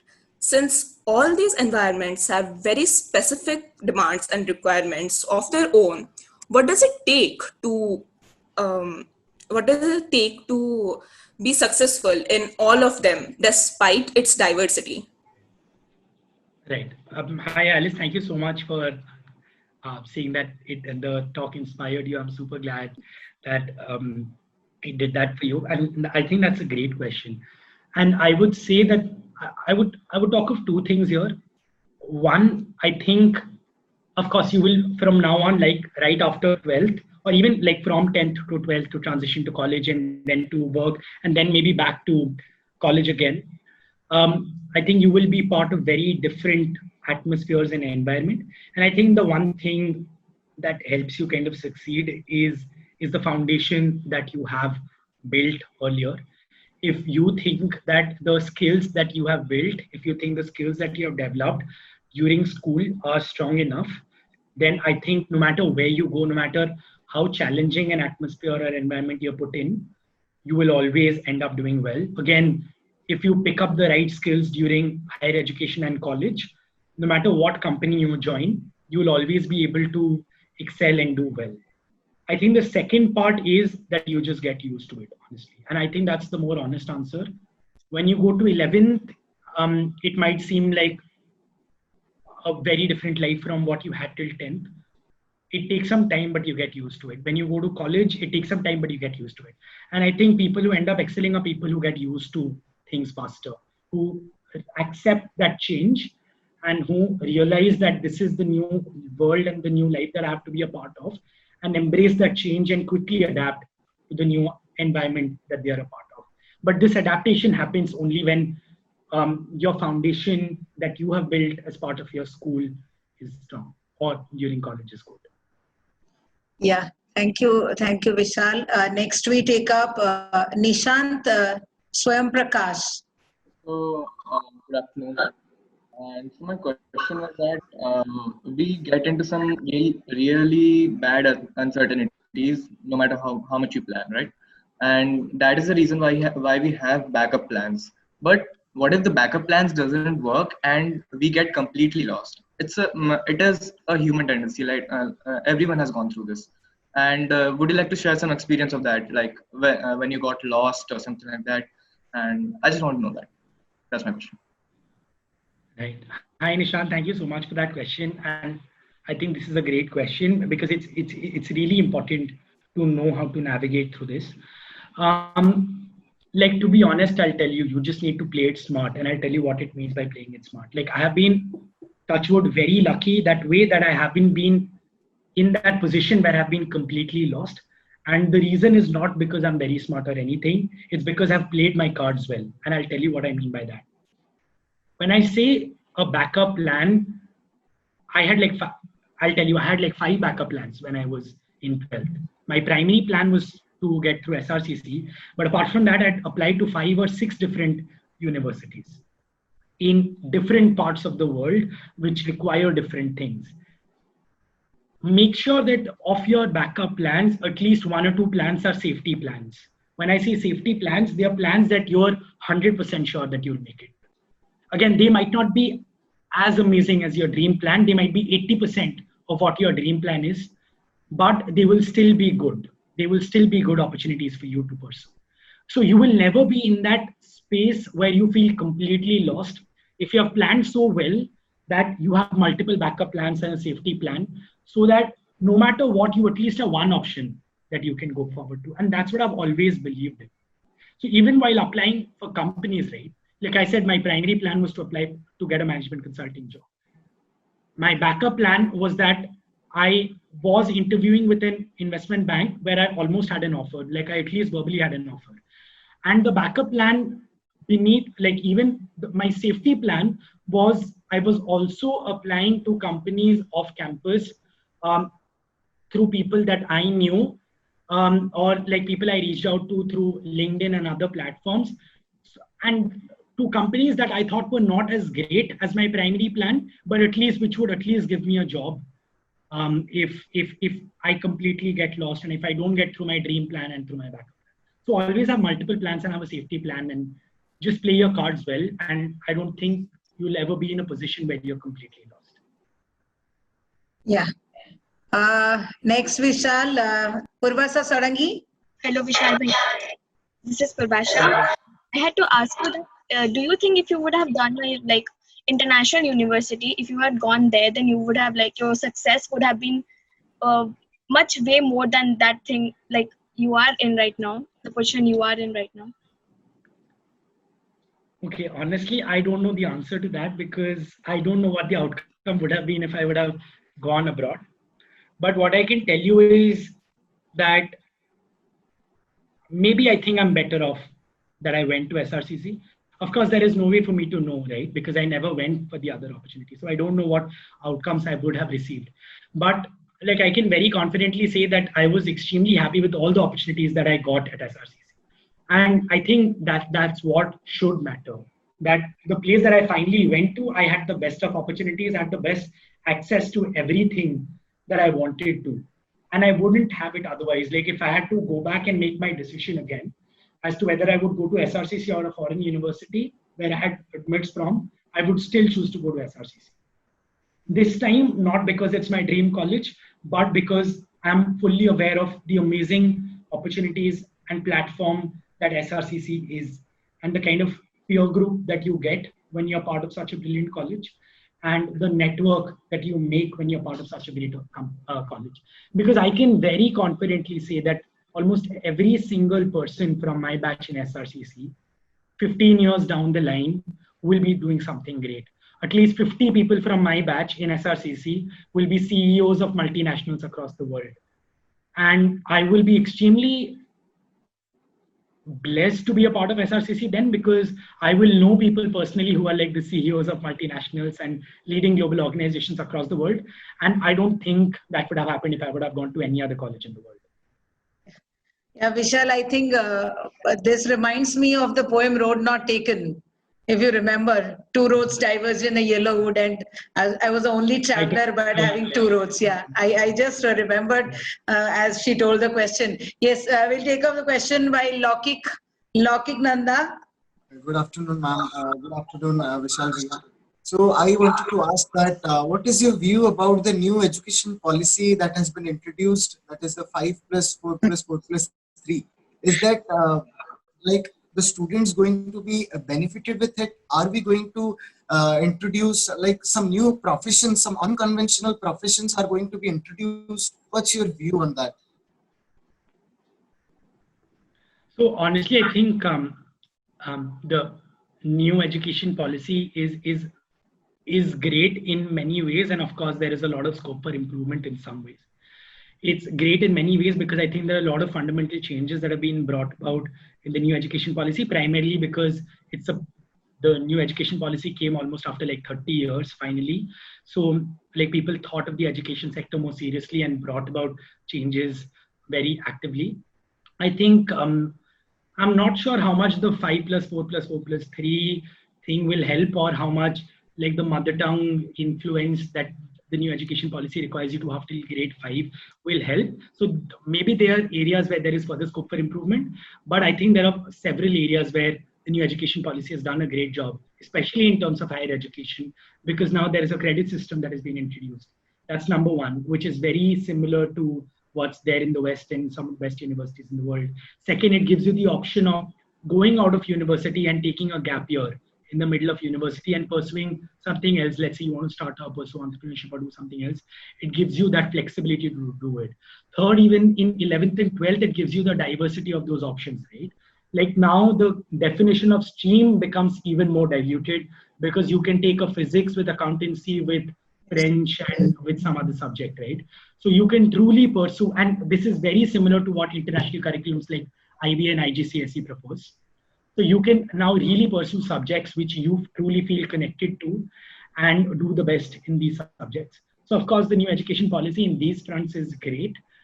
But of course, there have been a lot of factors which I think have made life difficult for a lot of operators in the education sector. But I think people will find ways to navigate through the challenges. But of course, there are a few great things that have been introduced as part of the education policy. Yeah. Okay. Next, we take up a question by Jyoti Jain. And good afternoon, Bhaiya. My question is that is commerce still only limited to profit or loss, or something is there beyond that? Like in science, in every point of time, there is some research work going on. No, I think just that question. The reason I'm laughing is because I had the same question when I was in right after completing class 10 in grade 10. Whether like if I take up commerce, am I only limited to profit and loss and like just accounting statements and all of that? But I think it's so much more and way beyond that, primarily because there are so many concepts and lessons that you learn from commerce that honestly I think have helped me reach the kind of places that I have been able to. And I'll talk about a very, very simple concept that commerce teaches you, right? So there is a accounting principle in commerce, which is called the going concern concept. Like the going concern concept simply says that businesses will always go on. And no matter what happens, you should always think that there is like an unlimited, there is no end to the business. And similarly, I think this applies to life as well, right? Where there might be many different pauses. There might be many different hurdles that you come across. There might be many years in which you make a loss in your real life as against a profit. Like loss not in like your financial sense, but loss in terms of what you want to do. But your life and success and your career is a going concern concept. you keep moving ahead and ahead, no matter what the hurdles are and how much you stumble. So I think commerce for me was way more than just profit and loss. And I'm glad you asked that question, because the meaning of commerce is so limited to profit and loss today, and people often fail to understand the true value that a commerce education actually teaches you. And yeah, and I was confused with the same thing right after 10th. But yeah, I think being a commerce student, I actually learned so many lessons that I'm just glad that I took that call back then. Yeah, very true, Vishal. Yeah, we take up a question by Om Acharya from SIRS. Yes, good afternoon, Bhaiya. Hi, good afternoon, Om. Yes, basically I am a 10th student now, and I am weak in studies. So my aim at least to get percentage above 85 to 89. So I'm not able to do my concentration in studies. So how we can concentrate in our studies to get at least 89 above? Right. No, of course. So, Om, I think this is a question that affects, thank you so much for asking that question, because this is a question that actually affects a lot of people. A lot of people do not want to study as much, or like honestly, I think when you say that you're not good in studies, I don't think that's true, because I don't think you have to be inherently smart. You don't have to be inherently smart to do well. Whether you do well in your academics or not is just based on how much effort you actually put in. And everyone has the potential to put in as much hard work as the people who end up topping there or scoring the highest marks. So I think the only thing that you should, first, I think you should not say to yourself that you're not good at studies. So far, you've just not put in the effort to score high marks. I think it's just about the mindset. You just need to tell yourself that I have the potential to be able to score even higher. If you can score an 85 or an 89%, then you can score way beyond that as well, right? You scored an 85 or an 89 because you put in hard work that could get you an 85 or an 89. If you put in like 50% more hard work, you get like a 95. So it's just training your mind to be disciplined and training yourself to be disciplined, and just sitting down and putting in that hard work and effort. And then you will see that like 2 years later, you will start, and maybe 2 years later, I can ask you, and I'm sure you'll tell me that now, I'm good at studies now, because there is no such thing as bad at studies or good at studies. It is completely based on how much effort you put in. And like I said, everyone has that potential to put in hard work.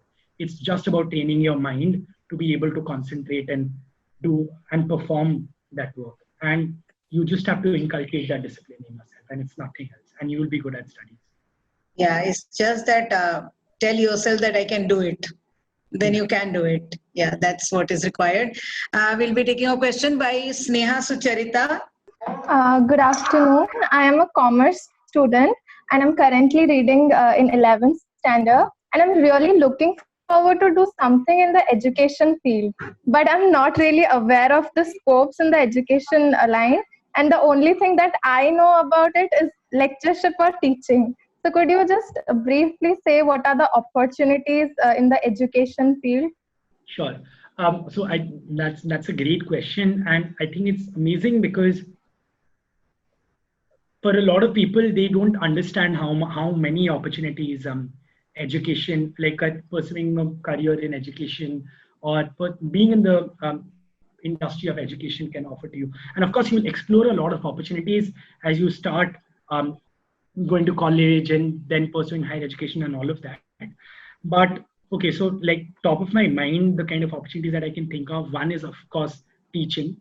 And although teaching is an underrated profession today, teaching is one of the most noble and one of the best professions that anyone can ever pursue. And in fact, if you see in most Western countries of the world, some of the most successful people leave their jobs to transition to a career in teaching, because a lot of people believe that if they have been fortunate enough to get good access to education, then they should be able to give that access to other people as well through the medium of teaching. So that's one.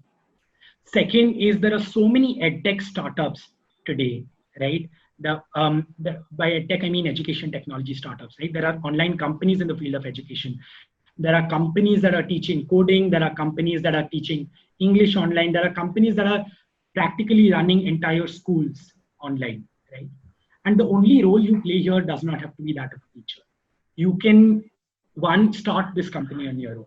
B, you can be in a position where you are assisting the founders and you're assisting the chief executive officers in carrying out the strategy and operations of this particular startup. You can pursue any field in an education company that you would have otherwise done. If you're interested in marketing, you can be in the field of marketing in an education company. If you're interested in the field of investments, you can join an education company and then decide to invest in other education companies. So education companies offer you the exact same opportunities that any other company is going to offer to you. And the same opportunities are available in the industry of education that are there in any other industry. You can be a consultant like I decided to be. When you're really unsure of what you want to do in education, the best thing is to be a management consultant. And that's the reason why being a management consultant, especially after undergrad, is considered so is so sought after, because management consulting exposes you to the very different kinds of companies that exist in that sector. So for me, I was exposed to different kinds of schools, different kinds of universities, preschool chains, tutoring centers, English language training centers, education technology companies across the world. And then I finally convinced myself that school education is something that I feel most strongly about.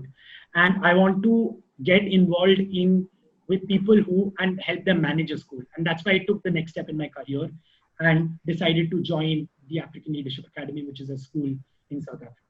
So yeah, the opportunities in education are endless and the same as though that. So Bhaiya, like what is the process of going into that field? Like we do just have to do like the graduation from a good reputed college, right?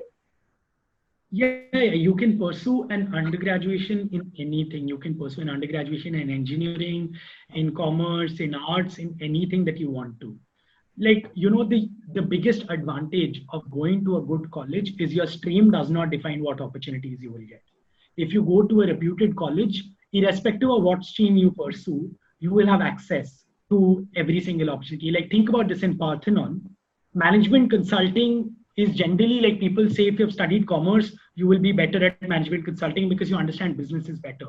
But in Parthenon, 90% of the people are engineers from IIT who have no exposure to business.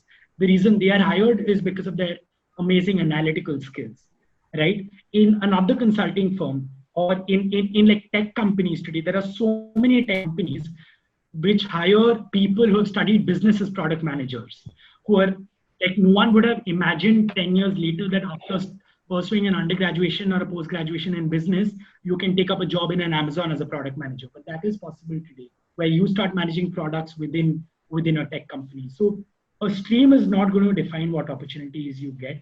The college is going to define what opportunities you get. Thank you. Next, we have still so many hands raised. So next, we'll take the question of Alishna Panda. So good afternoon, Bhaiya. I just got into SAI this year for commerce, just because I am just a great aspirant of SRCC, just like you. Like my sister is a student of Delhi University, Ramjas, and so I went there. I went to Delhi for her admission, and then I saw the college of SRCC, and I was like, I have to get into this college.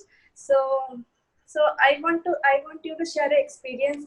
How was it in the school, and how did you prepare in the 12th for getting in the college, and how did you keep yourself?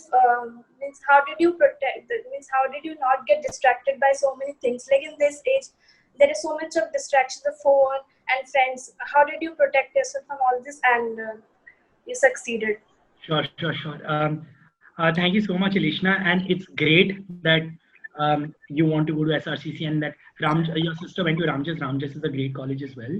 And Ramjas is in fact just 5 minutes from SRCC. In terms of distance. Like, to be honest, I think this I'll probably go back to the first lesson that I talked about. Like, honestly, you won't be distracted if you're really obsessed with your dream, then it won't let you get distracted. If you truly want to go to SRCC, then you know how much hard work it takes.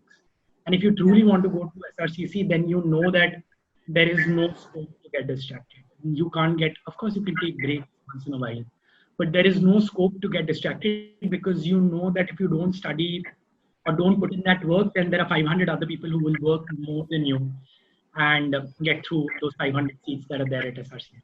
So honestly, the 2 to 3 things which I used to tell myself constantly. One is there are just 500 seats in SRCC, right? Of those 500 seats, only 250 seats are seats that are reserved for people who belong to the general category. So I had access to only 250 at SRCC, right? And the only thing I would constantly tell myself when I would want to take a break is if I don't study today, those 250 students will study more than I will. And then they will have a greater chance of going to SRCC than I do. So I have to make sure that I study more than anyone else who does study, so that I am definitely amongst the top 50 people who make it to SRCC, right? And the reason I could do that was because I was just so convinced that I want to go to SRCC. I dreamt so much about it that I realized that there is no scope for distraction. Honestly, controlling distractions is hard, but you need to know that getting distracted means taking a step away from your dream. And at no cost can you afford to do that if that in fact is your dream. So you just need to be really, really focused and make sure that every time you feel like getting distracted, remind yourself of your dream and you just tell yourself one thing, that effort of a few months make you happy for the rest of your life. Like I am still so proud that I went to SRCC, and it's been 6 years since I went to SRCC in 2014, right? It's been 6 years since then, but I'm still as proud as I was on the day I got admission. So the effect of going to SRCC will stay with you for a lifetime. But the effort that you have to put in to go to SRCC is just for a few months. It's just for 10 to 12 months. So 10 to 12 months of hard work will ensure that you're lucky and fortunate for the rest of your life. So that's the mindset that you should have. And was SRCC like how you expected it to be? Like, did it come up to your expectations? So SRCC was way more than what I expected it to be. So my impression of SRCC for some reason was that it's going to be a very academically oriented college, but it's not at all. The best part about SRCC is that there is equal importance given to everything else in addition to academic that you and everything in my college is student driven. Like every society, every club, every event, every activity is driven completely. So the amount of entrepreneurship and opportunities that you get while at SRCC is something that I could not have even dreamt of.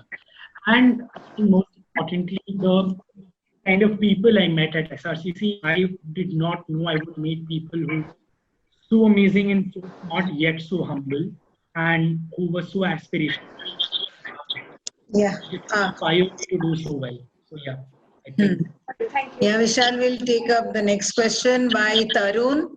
You told us that you realized that it's time to move on from Fatminon after 3 years while working there.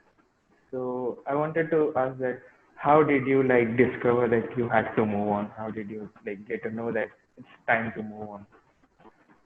Right. No, so I think thank you so much, Tarun, for that question.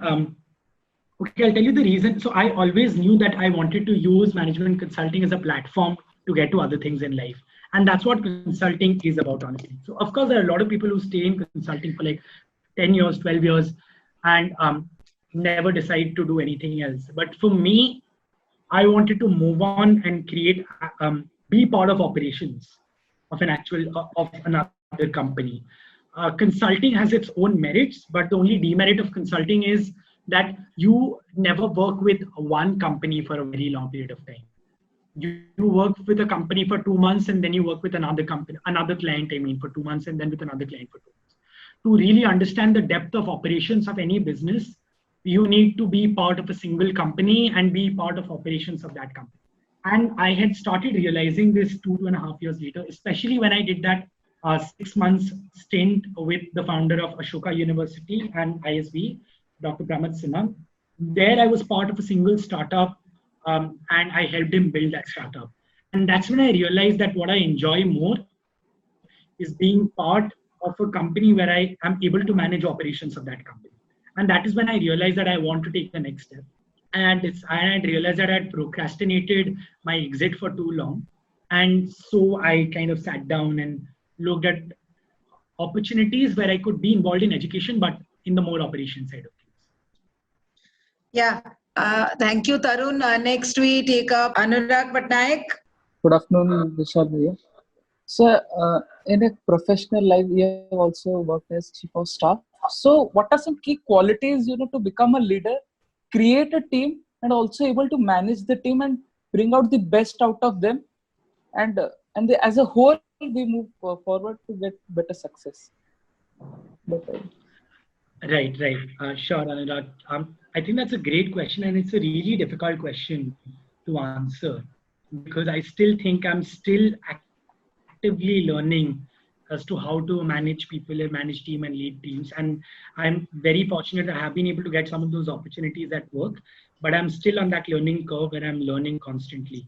But from the limited experience that I have had, I will probably say the one most important thing for you to be a leader is to value every single person who's working with you. To no matter if that person is less qualified as compared to you, if they're reporting to you or if they're working with you, you need to understand that every person brings a different skill to the table and every person's opinion is valuable. And you need to respect and have faith in every single team member's ability. And that's when they truly value you as a leader. When you start valuing their opinion and them as people, they will value you as leader. I think that's the single most important takeaway that I've had. That like always be very collaborative in your approach when you work with people. Be like a great team player and show like a lot of respect to people who are actually reporting to you and who you are managing. Thank you. Yeah. Vishal, there are some teachers. So Jayanti ma'am is there. Yeah, Jayanti ma'am. Okay. Yes, Vishal, how are you? Hello, ma'am. How are you? I'm fine. It's so nice and it's a great pleasure listening to you. I have so many memories with you. I'll tell the students here what I know about you. They should know that in spite of being chairman's son, you never took any undue advantage. You are disciplined. You are very hardworking, and like students say, this teacher is very good. Teaches very well connected with students. So as a teacher, I'll tell you, I'm fortunate to have, or some teachers will agree with me that fortunate to have you as a student. Why? Because any class we take, you have so much question to ask us, so much inquisitiveness. So that make us, to clarify your doubt, get into, and you always out of the box, out of the textbook, and you followed so many reference book. And that's what I must tell the students in this forum. You worked so hard, and that's why hard work never fails. Hard work always pays. And the other thing, as you said, the four things, it's close to my heart, like power of dreams, power of failure, like that. So every parent, they want at some point of the time their children should go ahead of them. So as a teacher, my power of dream today is that I'll be listening, or you are somewhere and people will say, yes, this is Mr. Vishal is going, Vikram is going, and I'll be saying to the audience, oh, he's my student. So that will be like, my dream, power of dream. So it will happen one day. So God bless you, Vishal. I don't have any question. It's such a pleasure listening to you.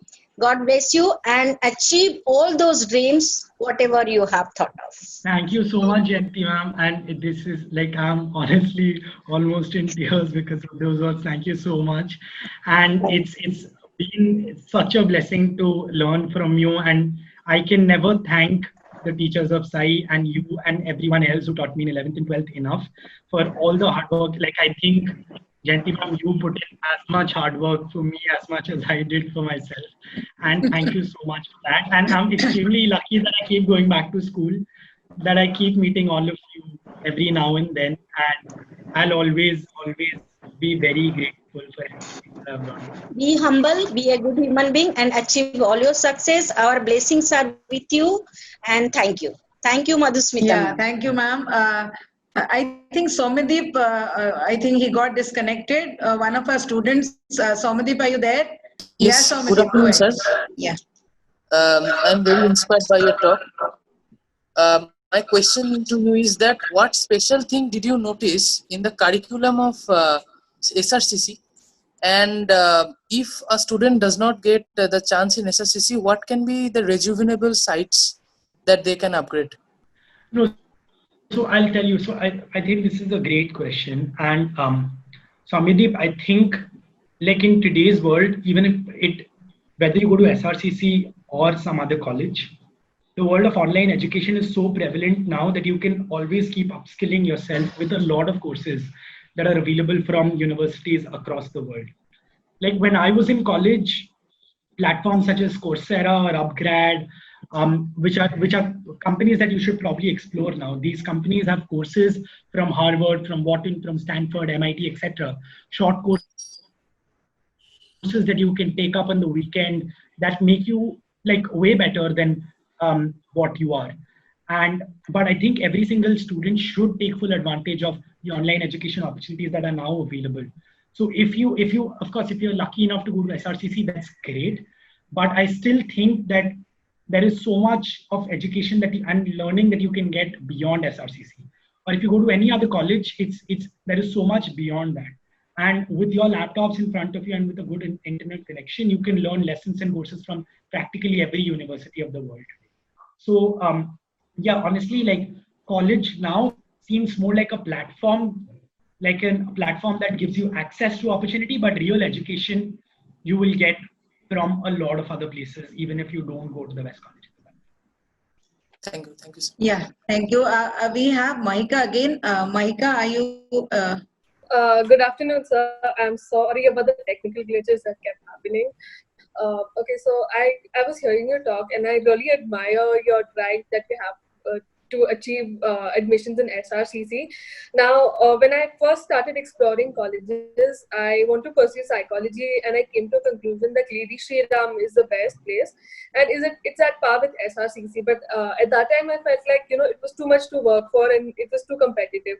But now hearing you talk about this, I feel like I should give Lady Shri Ram a try. Definitely work towards it.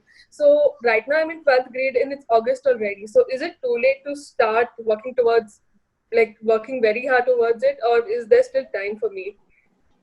Okay, sure. Maika, that's a great question. And firstly, yeah, LSR, I would say, is as great as SRCC. In fact, like Shri Ram College, Lady Shri Ram College and St. Stephen's are considered to be at the same level. And you're right, LSR is the best college for psychology in India. Even if it's August now, I will say that it's not too late at all, because boards will happen at least 7 or 8 months later, right? September, October, November, December, January, February, March. You still have 7 more months. Now, the only thing that you need to remember is if you haven't put in as much effort before August, September as you should have, you can still cover up now. The way you cover up is you start working even more than what you otherwise would have if you started in May, June, right? So I think it's not late at all. I think 7, 8 months is more than enough time. But provided you actually start putting in those 7 hours, 8 hours, 10 hours that is needed, and there is no stopping you from going to LSR to pursue psychology. It's not too late at all. There is still a lot of time, and you just have to work really hard, and you will make it for sure if you actually dedicatedly work. 7 months is a lot of time. Yeah. Now Pradeep sir is there. Vishal, Pradeep sir, first your video on. Yeah. Vishal is excited. Pradeep sir. Vishal, how are you? I'm good, sir. How are you, sir? Fine, fine. Okay. So I'll just say you few things that I know that I have really seen the amount of hard work Vishal and Bikram both they have done. Not only the hard work, but the proper planning for each subject and the burning desire took them much ahead in right direction. And one more interesting thing I'll tell you, when we go for probability, chapter probability, still I remember the way he asked the questions and involved with the questions was really, really interesting. And that makes me to upgrade myself. So thank you, Vishal. I hope you'll success in your life. Thank you. Thank you so much, Pradeep sir. I still remember, I learned from Pradeep sir for a very long time. I think from 8th or 9th, and Pradeep sir is the best maths teacher I've ever had. Even if I compare him to teachers from SRCC, and I think I still remember there was a miscellaneous section at the end of every chapter in maths. And Pradeep sir used to call it miscellaneous always. And we used to then solve the questions in the miscellaneous question section. And yeah, I think only because of, so I got I got a 98 in math, but I could have gotten an 100, but I made a very silly mistake in both. And it has only been possible because of Pradeep sir, because of the tremendous amount of effort that Pradeep sir has put behind Vikram and me. I know how grateful I am to Pradeep sir for just being with us throughout. Thank you so much. Thank you. Yeah, Pradeep sir, it's very true. It's all because of the students we keep on learning.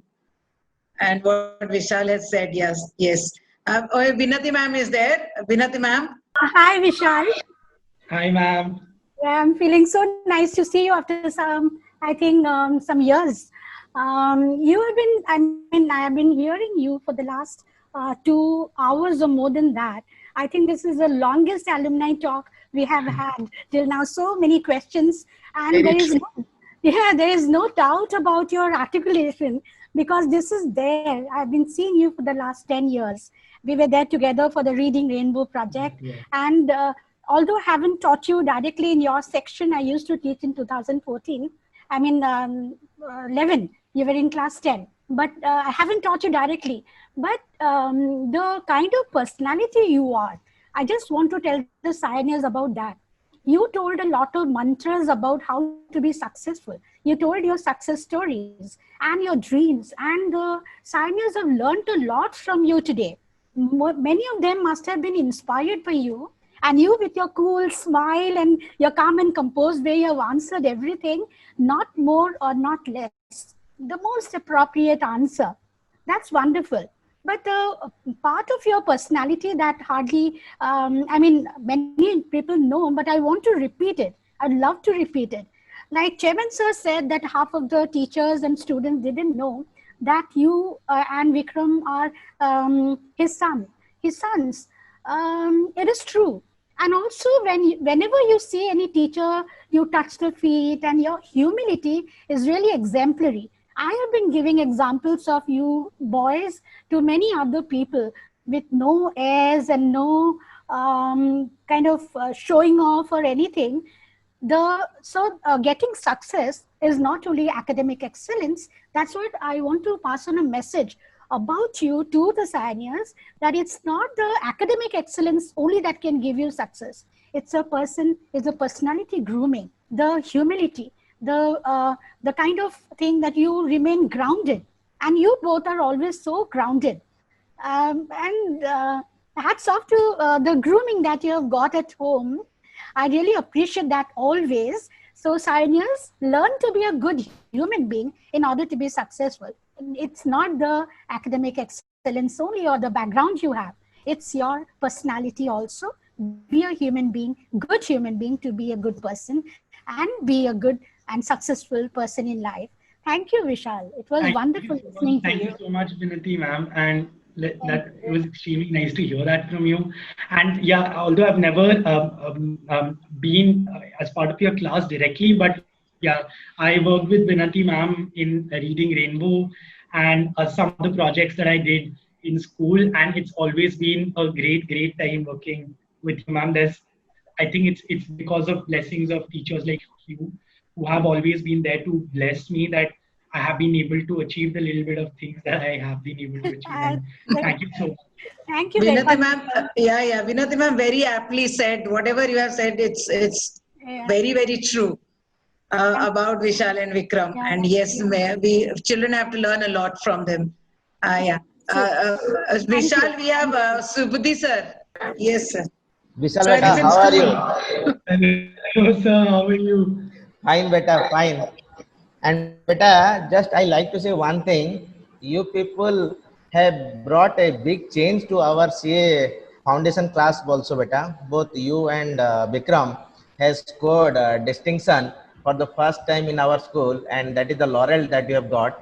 And today, the way you are speaking, beta, the way you are taking the lead of the group, it is really nice. It seems that Vishal is now no more an individual. He has become institution of himself.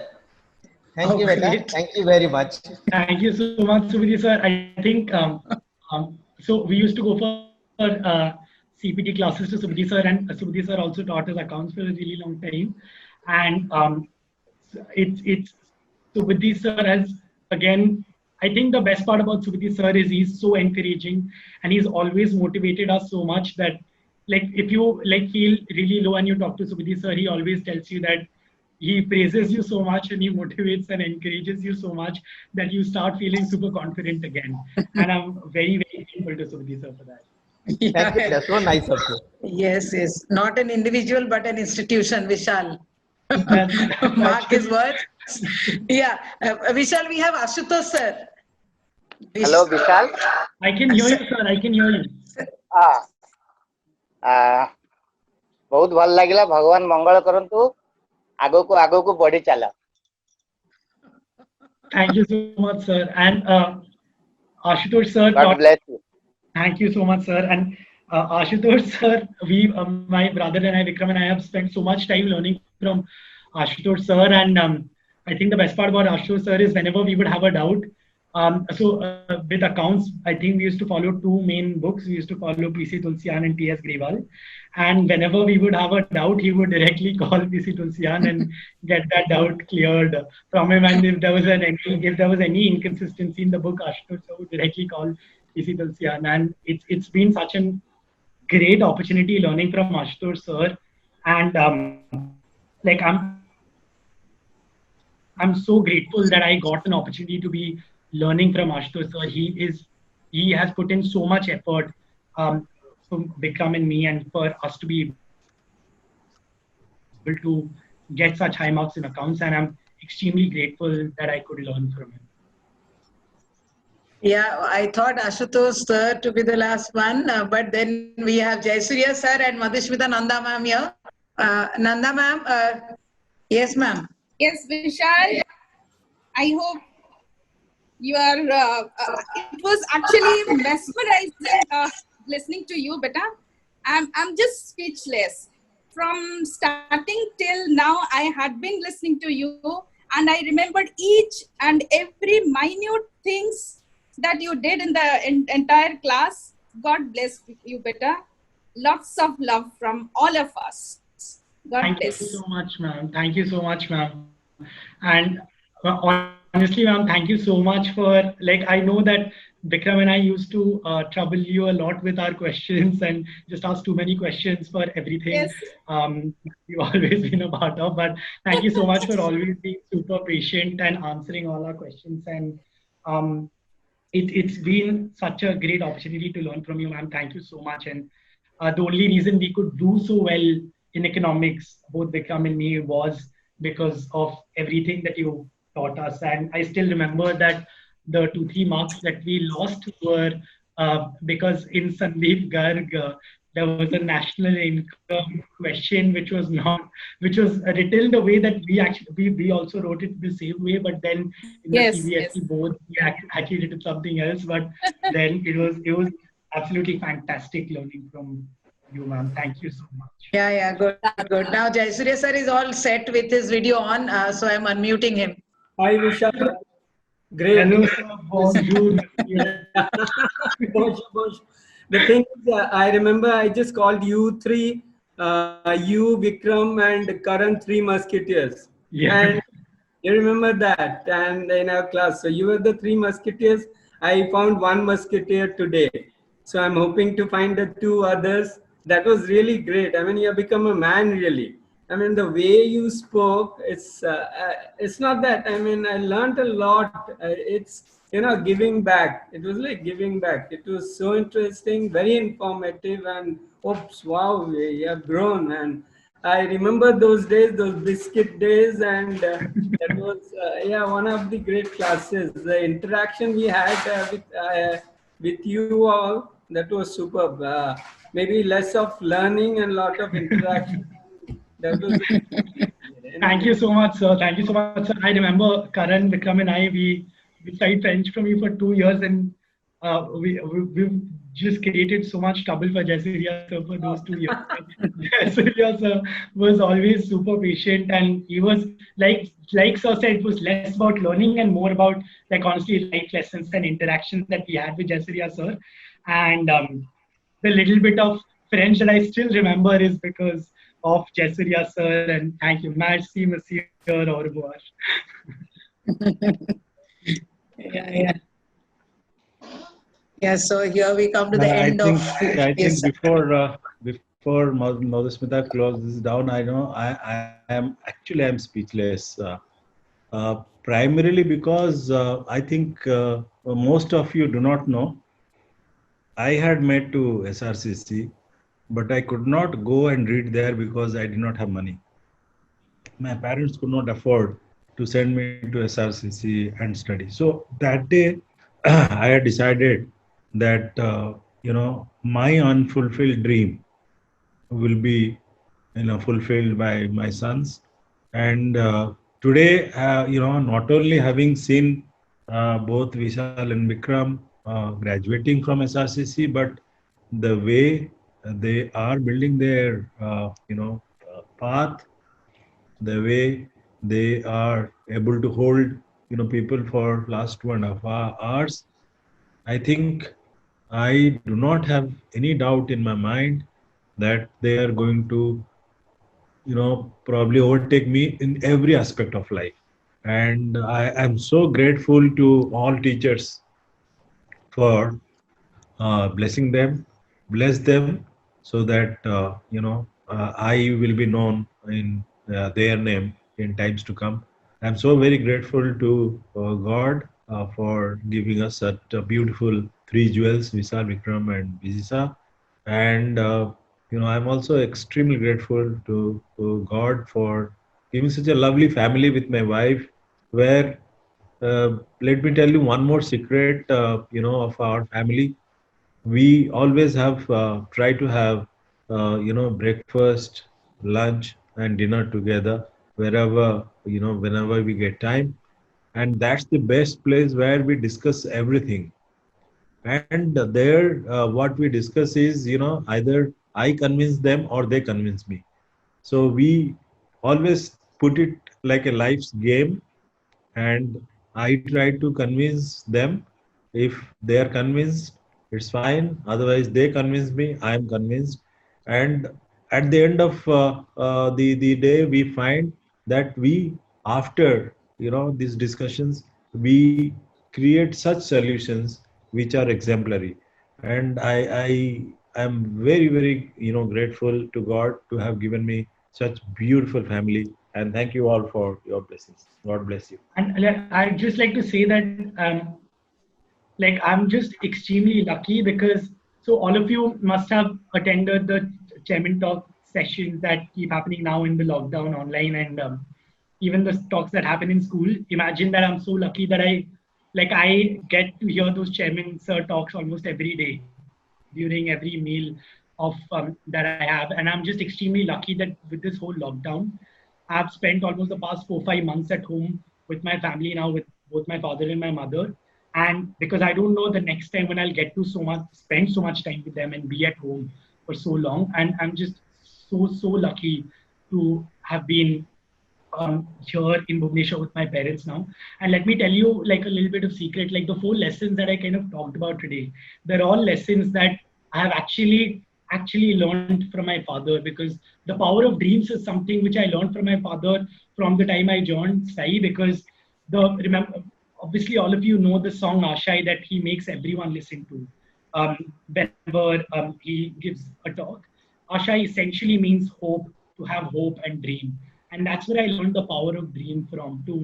He made me understand and learn that if you dream and if you can really dream it, then you can achieve anything that you want to. The power of failure, which I so comfortably spoke about today, the only reason I could cope with failure was because of my parents. Because every time I would fail, when I would get rejected by 1 or 2 companies, my parents would still make me believe that I was the smartest person ever, and that I still had a hugely successful career that I can still pave through. And my parents taught me how to deal with failure. The importance to have a backup plan. I know how much my parents have pushed me to create backup plans every time I've tried to madly pursue a dream, because they know how much it'll disappoint me if I don't get through my dream options. So they've always trained me to have my and create my own backup plans and safety plans. So every single lesson I spoke to you guys about today is only because I've been able to learn all of that from my father and my mother. I'm just extremely lucky to have them and talk to them almost every single day of my life. And I wouldn't have it otherwise ever. Thank you, Vishal. Hats off to your patience in answering so many questions by so many of our seniors. And it was indeed a very, very amazing and interactive session, and for which all the pioneers tender a summation of obeisance to you. It will definitely help them in taking decision in each and every step of their life. And dear seniors, parents and teachers, with this we have come to the end of an edifying session of consummate erudition. No amount of requital would suffice. A shower from the blue at the hours of blistering summer. Similarly, redolent was the note of presentation from our speaker, Vishal Aditya Sahoo.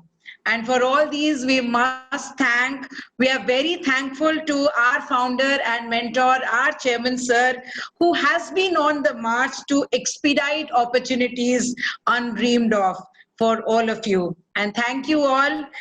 We shall meet again coming Saturday with another champion of SAI International School, Tanmay Panigrahi of class 2018.